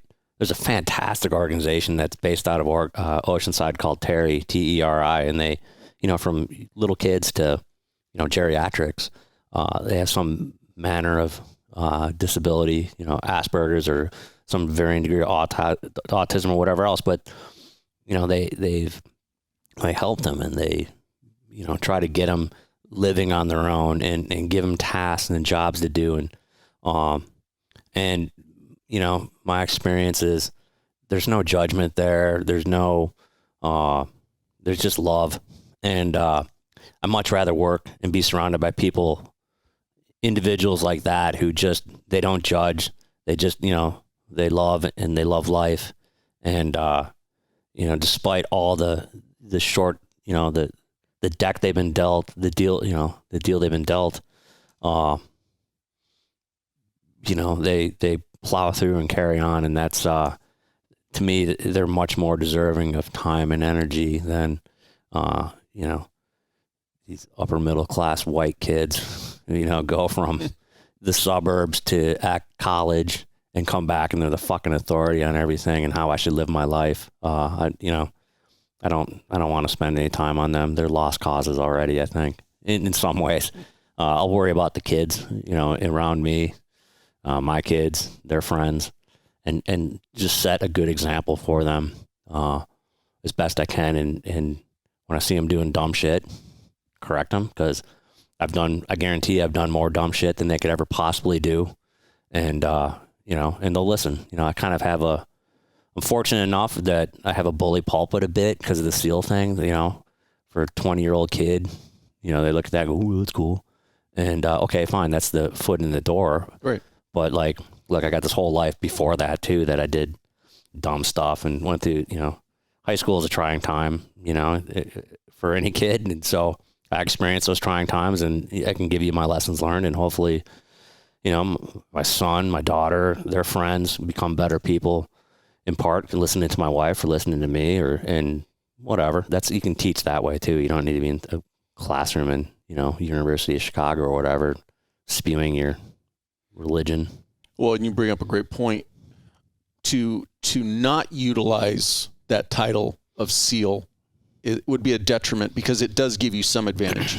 Yeah. But at the same token, what hit home with me was you made a comment previously, and I'd like to go down the rabbit hole of a little bit more personal, but you said you didn't make being a SEAL your identity. Yeah. And so I think for when you're trying to, especially to young kids, you use that little bit of, ooh, he's a SEAL, but remember this, I'm still just Jason. I'm still the dumbass from when I was your age. Yeah. Doing all this stupid stuff before I was ever a SEAL. Yeah. Yeah. I mean, I think, it's a huge part of my life. I mean, it was 27 years of my life. It, drove decisions in my life, but I never felt like that was the only thing I was or could do or be, cause it's, I had friends who aren't in the SEAL teams who had nothing to do with it, and hang out with them. I, come home from work and the kids didn't, I really didn't talk about work with them. Did you make a conscious effort to maintain a social circle outside of other SEALs? Yeah, I think so. I don't know how conscious it was. It was just like, this dude's cool, man. Like my buddy Brent. And we've been bros. I met him. I was on a deployment. I met him in Okinawa and in 95, and we've been friends since, and it has, he was a cool dude who we had similar interests, and I'm going to hang out with him. It doesn't need to be, I don't have to put a criteria, like, are you a SEAL or not? That's how I can hang out with the SEALs. It's, no, you're cool. You got, we share values or whatever else, and you're a good person. Yeah. That's who I want to hang out with. And, and then, at home, my wife's very independent, and we kept a firewall between things. And she was and she did the same thing, right? So you see so many families and they might need it or not, but they really, I don't know, if I was deployed, my wife would refuse to get help from people. She'd just keep life as normal as it was. I just wasn't there. Right. I see a lot of people and sometimes they need it, but they take advantage of it, good. I mean, there's a lot of opportunities out there. No problem. I don't have an issue with that, but like my wife, I love her perspective on it in that she goes, I don't want anybody feeling sorry for me that you're deployed. This is the life we chose. I knew what I was getting into. We decided to have kids, anyway. And I'm going to keep it as normal as we can. And that helped keep me grounded too, so I walk in the front door. I'm not a SEAL anymore. I'm a dad. I'm a husband. And, certainly I got to take phone calls and sorry, it's work. But you really tried to just have that kind of normalcy. And I think that's what made getting out easier for me. my whole identity wasn't tied to the SEAL teams. And so once I'm out, like, oh God, what do I do? You know, it's like, oh, I know I'm going to go here, here, here, and here. And I have a whole network of people I know who have nothing, who don't give a shit about the SEAL teams. Just, you know, I looked at it like, I loved it. Don't get me wrong. I mean, it was the coolest. I loved it. I loved it. Every moment I loved it. But in the grand scheme of things, it was a job you did for 27 years. Yeah. Put it on my resume, move on. Yeah, totally.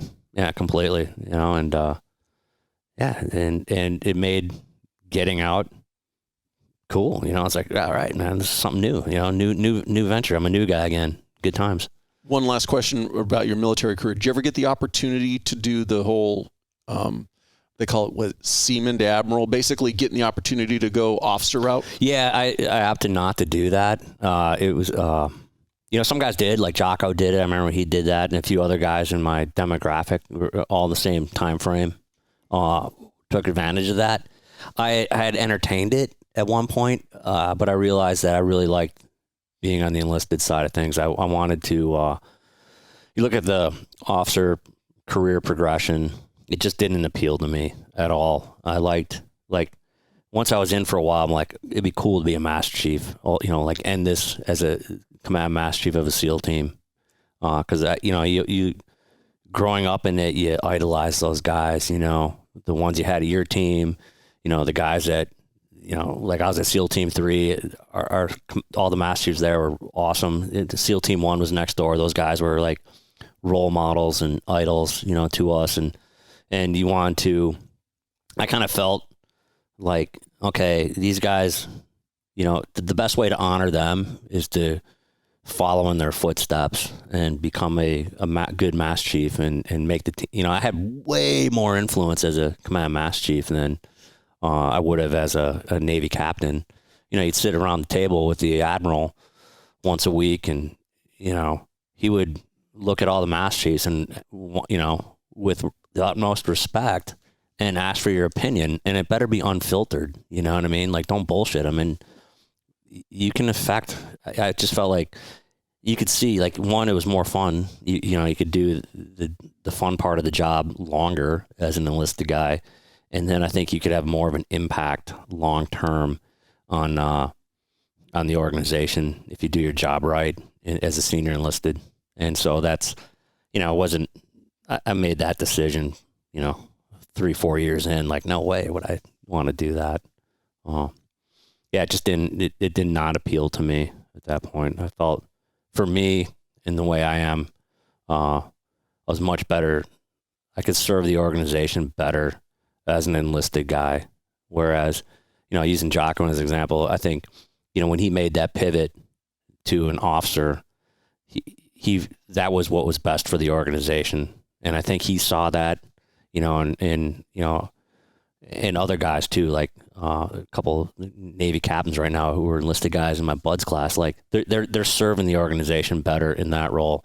My role is better served staying as a enlisted guy, you know, and I could tell that pretty quick on, and I think those guys could probably tell it pretty quick on for them too, that they're going to, you know, the organization comes first, and do what you feel, what you know, if you know yourself, know thyself, put yourself in the position where you can be the best for the organization. And that's, I think guys do that, you know.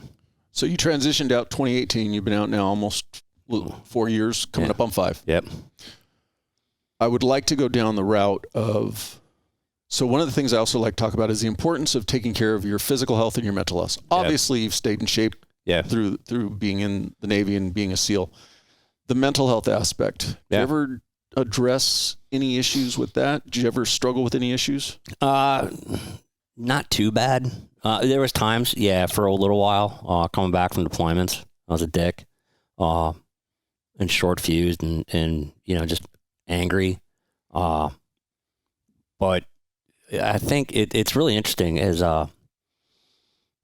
walking back from that, when I became a command master chief and you're dealing with the ramifications of mental health issues. I started formulating my own hypotheses on it. And, you know, I was, in those combat deployments, I was married with kids. And so the kids don't give a shit.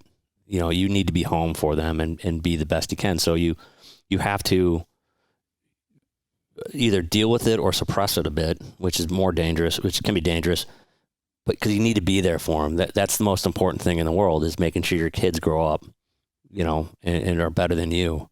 And so you have no time to dwell upon your own woes and misery and shit going on. But where I'd see it, but then the flip side, you see a kid who's single or maybe, you know, dating a gal or married, but no kids. They would, you know, have more time to focus on bad stuff. And so it could become and then self-medication happens and all that. But I think, you know, that we hit a point we realized that mental health was a huge issue, you know, after a few years of war, and we started really addressing it more. And when you say we, the community, yeah, you know, we started just talking about it and doing like third location decompression stops on the way home, and guys being a little bit more open to discussing it and realizing it's, you know, you're not being a pussy. There's issues. It's not normal to be in those environments for a human being. So it's okay to talk about it. And so, yeah. And I think, you know, I had the fortune of being in leadership positions for it and having to be the calm, grounded individual. And so I think that in and of itself was therapeutic. I think diet had a large part to play in it, and being cognizant of self-medication helps, you know, and yeah, so it's a whole combination of things that it worked out okay, you know. But there's fantastic stuff out there now. Buddy of ours, Marcus Capone, and his wife Amber, you know, they set up a nonprofit where they take, you know, guys down to do psychedelic treatment. And you've done that, correct? I did, yeah. And yeah, it's awesome. Like, the efficacy of it's insane, you know. Was it something that was easy for you to cross the bridge to try, or did it take a long time for you to kind of admit that maybe I need to give this a try? No, I was open to it. I mean, before I joined the Navy, I used to fuck around with psychedelics a bit, and you know, I had fun with that. Let me get back on that roller coaster. Yeah. No, it was more like, I'm not afraid of it, and I know even back then, like in high school, taking acid, I felt like it opened my aperture a bit. So I was always into, and I've always been into like the indigenous cultures and indigenous wisdom. I think, you know, Western society, for all of its great stuff it's done, is incredibly stupid and or arrogant. There's a hubris there that you know, and we're kind of founded on hubris, you know, like colonialism and all that. Like, you know, these noble savages. It's like, nah, man. Like, if you look at like a Native American culture, I mean, it was pretty amazing. And whether from just the social the way the social construct to medicine and religion, and you know, and I think psychedelics to me are a part of that.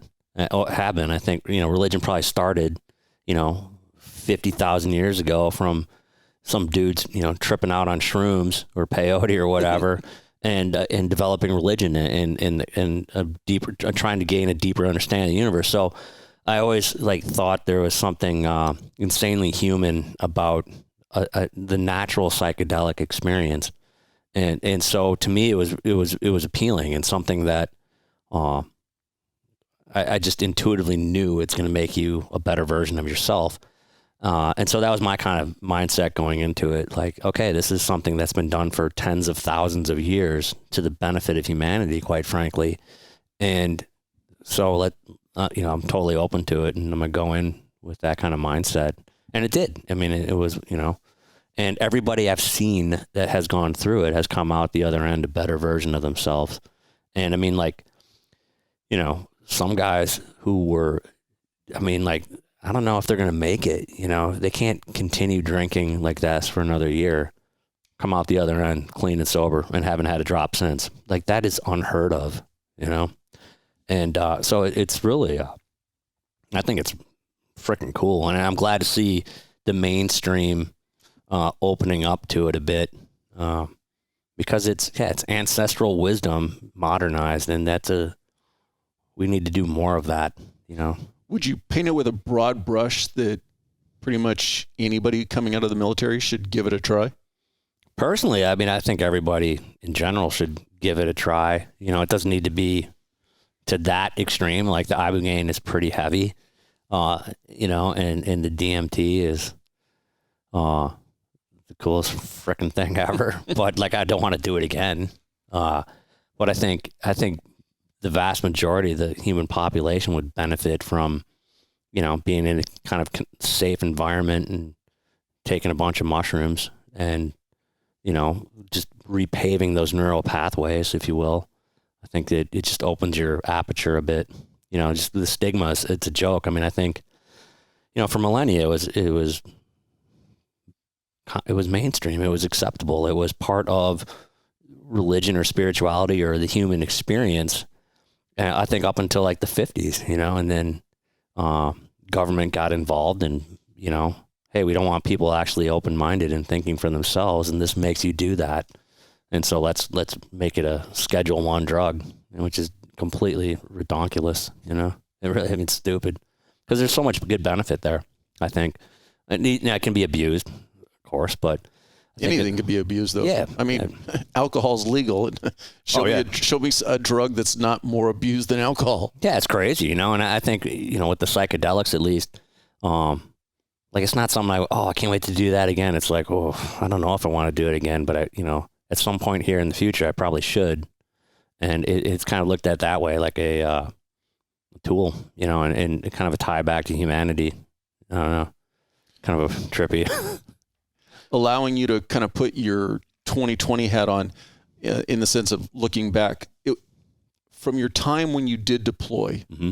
Would you do anything different today, or what would you recommend to somebody who's still actively deploying to help with their mental health while they're deployed? Oh man, you got to get into a routine as best you can, because I've blown that out my ass, where you don't get into a routine overseas, and then you're just a train wreck. You're a mess. You're not as ready to fight or heal if you don't. Other deployments I did, I really got regimented on. I mean, obviously you got all these circumstances that you can't control, but as best you can control, you know, try to stick to a regimen of exercise, some kind of movement. It doesn't matter, but just move at some point during the day. Try to get outside and get some sunlight, vitamin D, or just see the sun. Try to eat healthy. And if you can do those, and then try to get into a sleep routine as best you can without Ambien. And if you can do those things, I think your longevity extends remarkably longer, and you're better ready to fight and deal with the shit that's gonna inevitably come up. And so you need to, given the environment you're in and the circumstances surrounding you, do your absolute utmost to try to have some kind of routine with physical fitness, with being outdoors in the sun, with sleep and nutrition. And if you can do that as best you can, it takes a lot of the excess stress out. You're going to have a ton of it anyway. So why add to it by, you know, just not eating right, not exercising, you know, or focusing on bad things. You just, you know, try to be, it takes discipline. You just need to be disciplined in doing those key things that you should be doing daily here, you know, sleep, exercise, eat right, you know, take time for yourself, you know, 15 minutes, 10 minutes, whatever it is, you know, just put the, you know, computer down, put the phone down, you know, whatever, just be mindful, present in the moment. And, you know, try to keep that cortisol is gonna be high as shit for that whole deployment, but try to, you know, don't add to it by a lack of discipline. From the limited knowledge that you have, and I don't know what involvement you're staying connected with active members, but were you seeing that subtle change when you were getting close to getting out? Yeah, there was so much more, kind of hand in hand with focusing on the mental aspect was also the physical aspect and this whole woman concept, right? And all these components, being focused on. And yeah, it's and all in the quest to extend the longevity of the operator.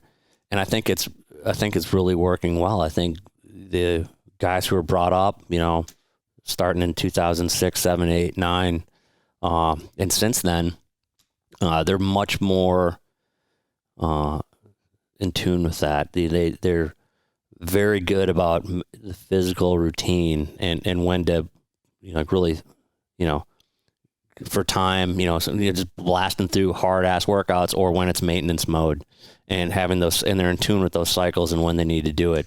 They're in tune with the mental health aspect of it and the different tools you can do to improve your mental health or your reaction time or just in that and sleep and focusing on that. Yeah, it's so much better than it was. I mean, we were brought up and just big tough frogman it, you know what I mean? Like work hard, play hard.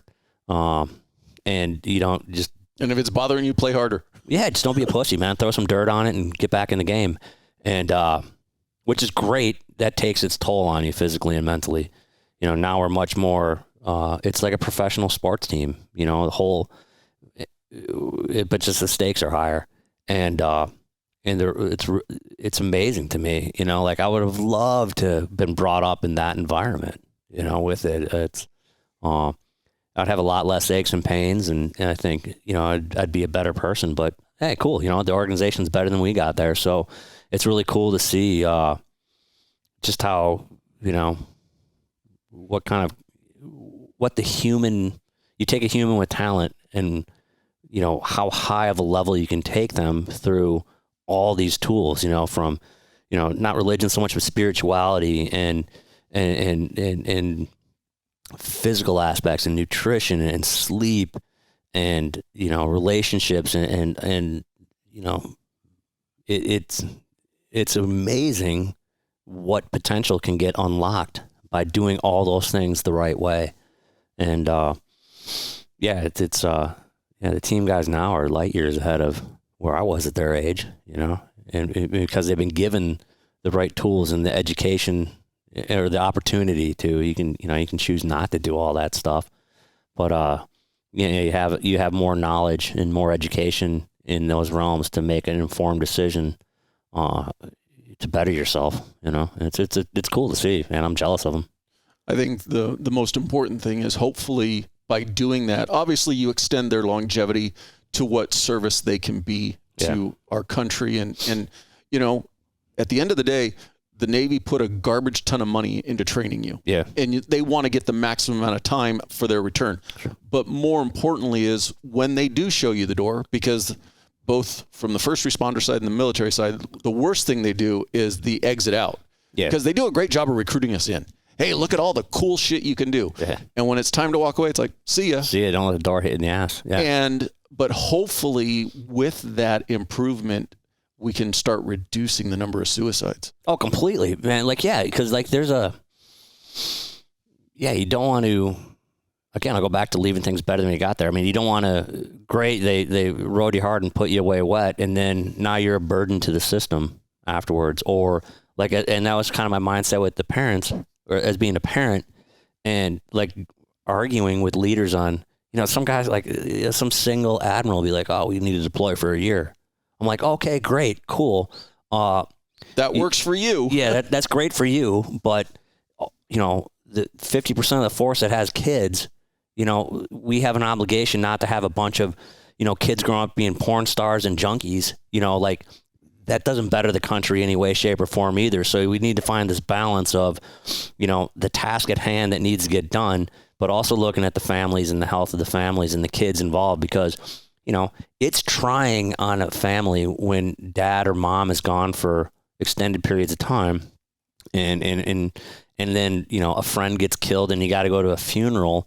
That adds a layer of stress to the kids. And, I feel obligated as a parent, and I think, to raise the best kids I can for this nation, not to be a burden on the system. And if you're just cavalier about it and like, we're going to do this and deploy and you know, because we have to, okay, all these families, right? Now you got kids that aren't really contributing to society in any way, shape, or form. And yeah, that always drove me crazy. And I think you have to, you know, and it applies to when guys get out. I think you have an obligation to,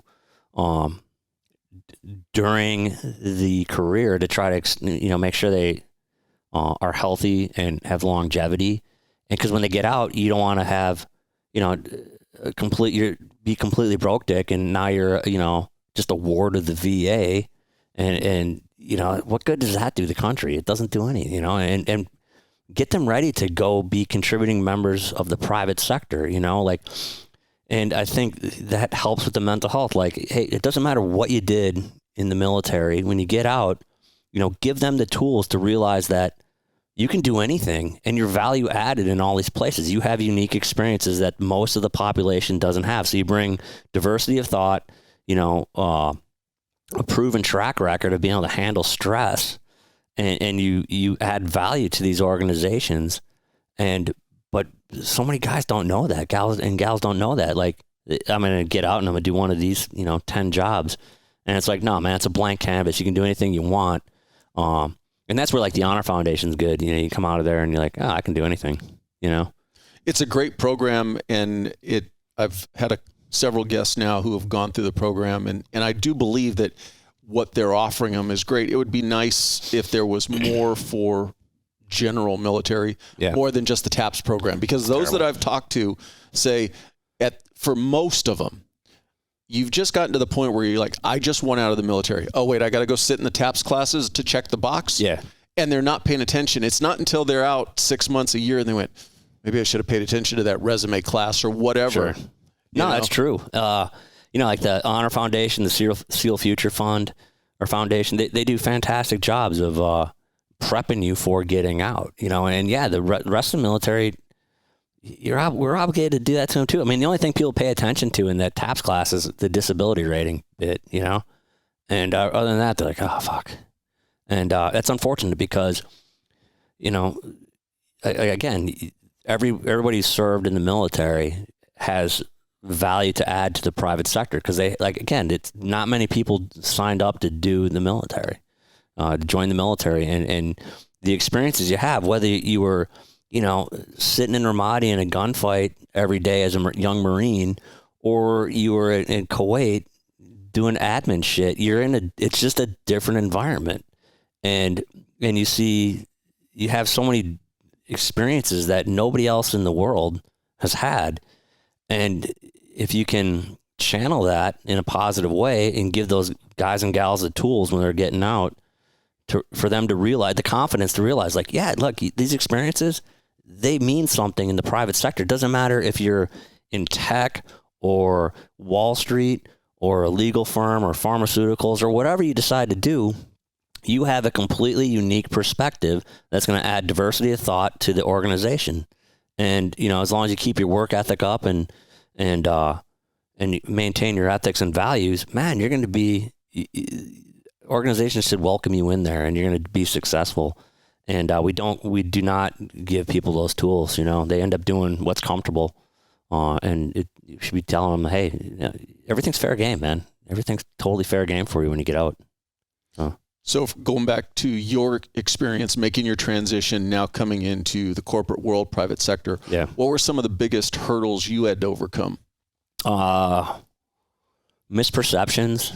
You know, like, everybody thinks like, oh, you're in the military, you're just a robot and follow orders. It's like, nah, man, it wasn't that way at all. You know, like, so there's, you know, misperceptions you have to deal with. Learn a new vernacular, you know, is, you know, you're so used to military stuff that, like, learning a new language, if you will, is can be unlearning certain words. Yeah. Well, I gave up on that, man. They just, you know, earmuffs. There's that aspect, and then the private sector. You know, in the military, you can generally assume that people have a certain level of values and ethics and are going to do the right thing when no one's looking. It's not that prevalent in the private sector.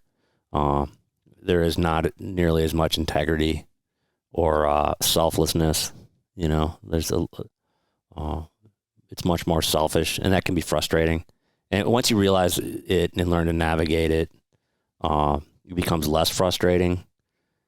But that said, there's a lot more people out for themselves than out for the organization, and I kind of understand it, but that's a bit of a culture shock for anybody getting out. It's kind of there's just not the same caliber of human being.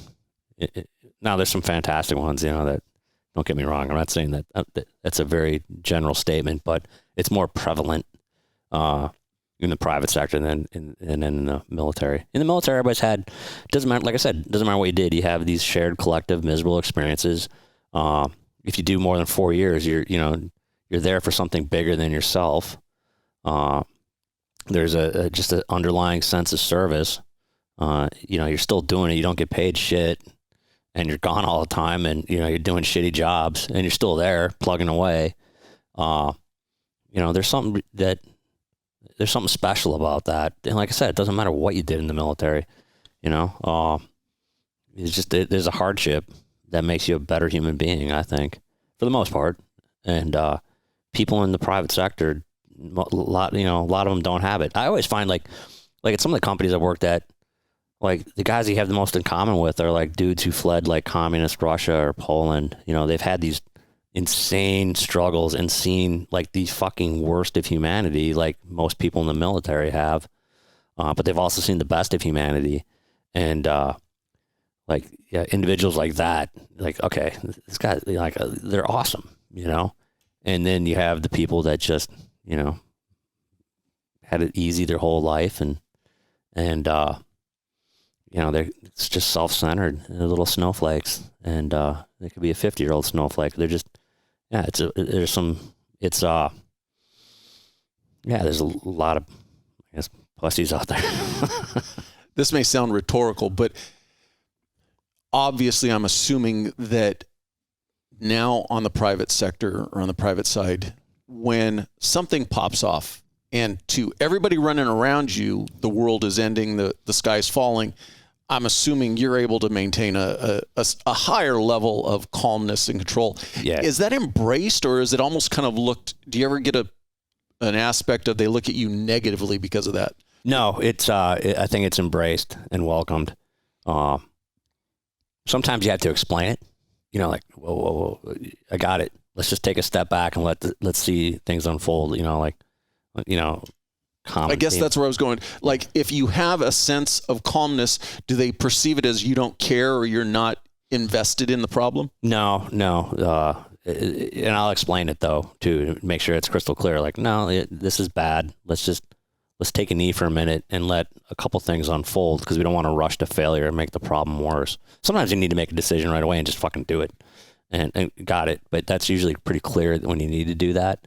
We've had that situation pop up recently, and but then but sometimes it's okay, execute right away, and then now stop and take a knee. But you have to have that calmness, because you cannot make decisions on emotion. And if there's all that excitement, you're probably making an emotional decision that's almost always going to be the wrong one. You just don't want to make decisions when it's too emotional. So stop, gather yourself. It might be, just take, it's like in a gunfight. Take a knee, assess the situation, take a step back, assess the situation, then move out and make a decision. And then, like with us, just operate under the kind of guideline. Hey, is it legal? Cool. Okay. Is it ethical? Okay, cool. And then, is there no adverse impact to the organization? Okay, if you can answer yes to those three, if that's the case for all three of those things, then make the decision. It might not be the decision I'd make, but we can deal with that at a later date, or discuss it and have a conversation on what the reasons for or not. But if it's legal, ethical, and not going to damage the organization, then you make the call. You don't need to ask me, because my answer is going to be do it. And that comes back to what we talked about earlier, though. And also, I would say the ancillary component of, is your decision benefiting you or is it benefiting the organization? Right. Yeah, totally. I mean, and I think if you can answer those 3 questions, it's good.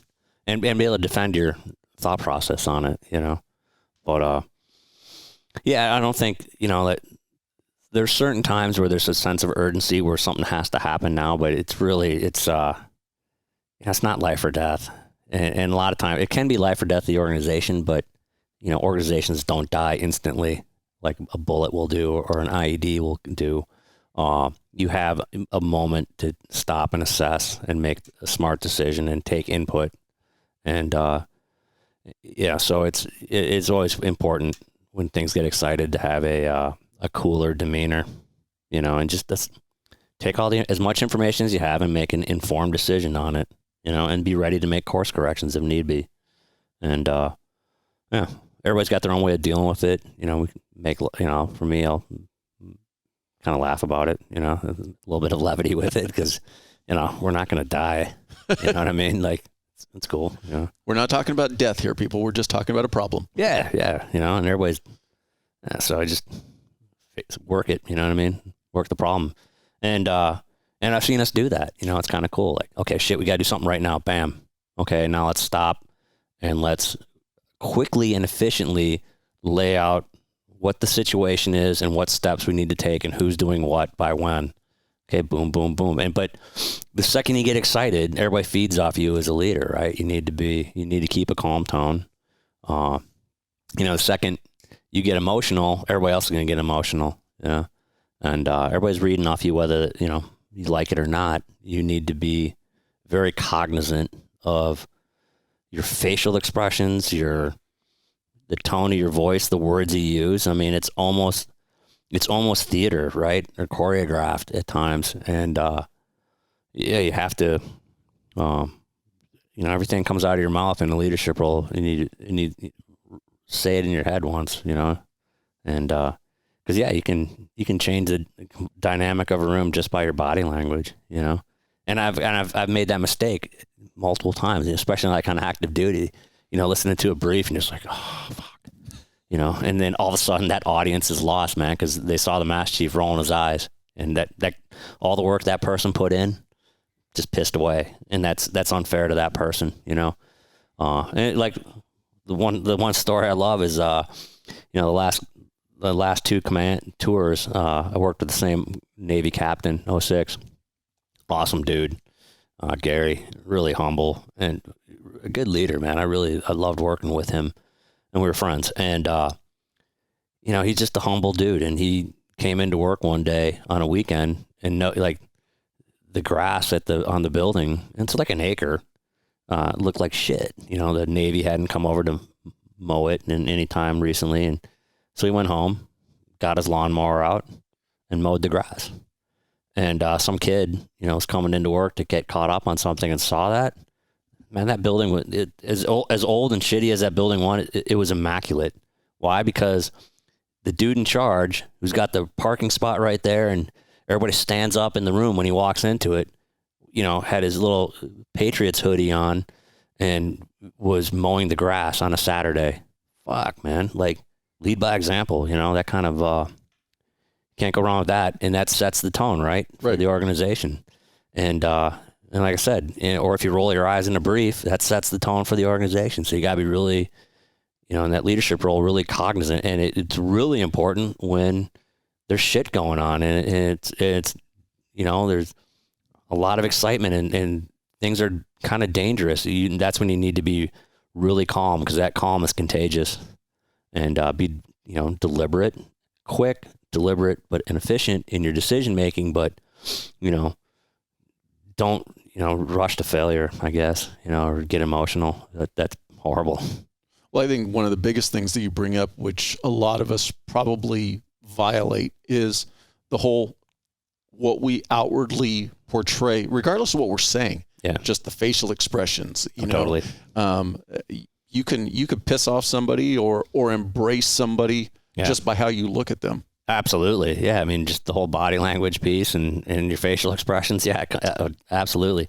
And there's a time and place to do that too. You know, like, you start getting like, so, I mean, goddamn, you know, it's almost funny. Like, okay, this guy is a jackass and he's going down the wrong path. I'm going to make a facial expression here because I know everybody's looking at me, you know, because this needs to get nipped in the bud. You know, like, oh, okay. You know, and then you can call them out on it too. Or, you know, but there's just, yeah, you got to really be careful of how you present yourself in the leadership, because all eyes are on you, whether you like it or not, man. So you got to be careful. I really do appreciate your time. Just any last little bit or your piece of advice for somebody transitioning out?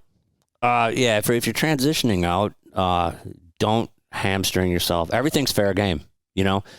Don't sell yourself short. It doesn't matter if you did, 4 years in an engine room on a ship that was haze grand underway perpetually, or you did 30 years as a SEAL. You have a lot more to bring to the table than you realize.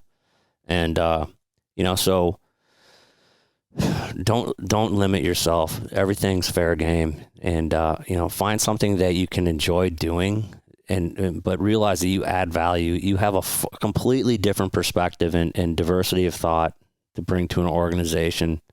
And, fine. You might be digging ditches, but you're going to add value to it because you have a different perspective, and embrace that perspective and use that to get in the door. But find something you're passionate about, right? I'm in Silicon Valley. That was absolutely dead last on anything I wanted to do. I freaking hate the place, but I'm in it. I'm neck deep in it, and I love it.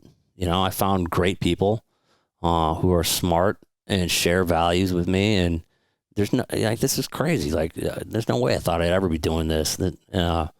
But here I am, and don't close your mind to anything. We always said in teams, never say no to a school. Well, don't say no to an opportunity without vetting it thoroughly. Don't just go, well, no, I was an HT in the Navy. I can't do sales. Well, you don't know that. You might be able to. And so look at it, with an open mind. Keep your mind open, and just have some confidence, right? Know that you're bringing something. You're bringing a fresh, different perspective to the table. You have leadership experience.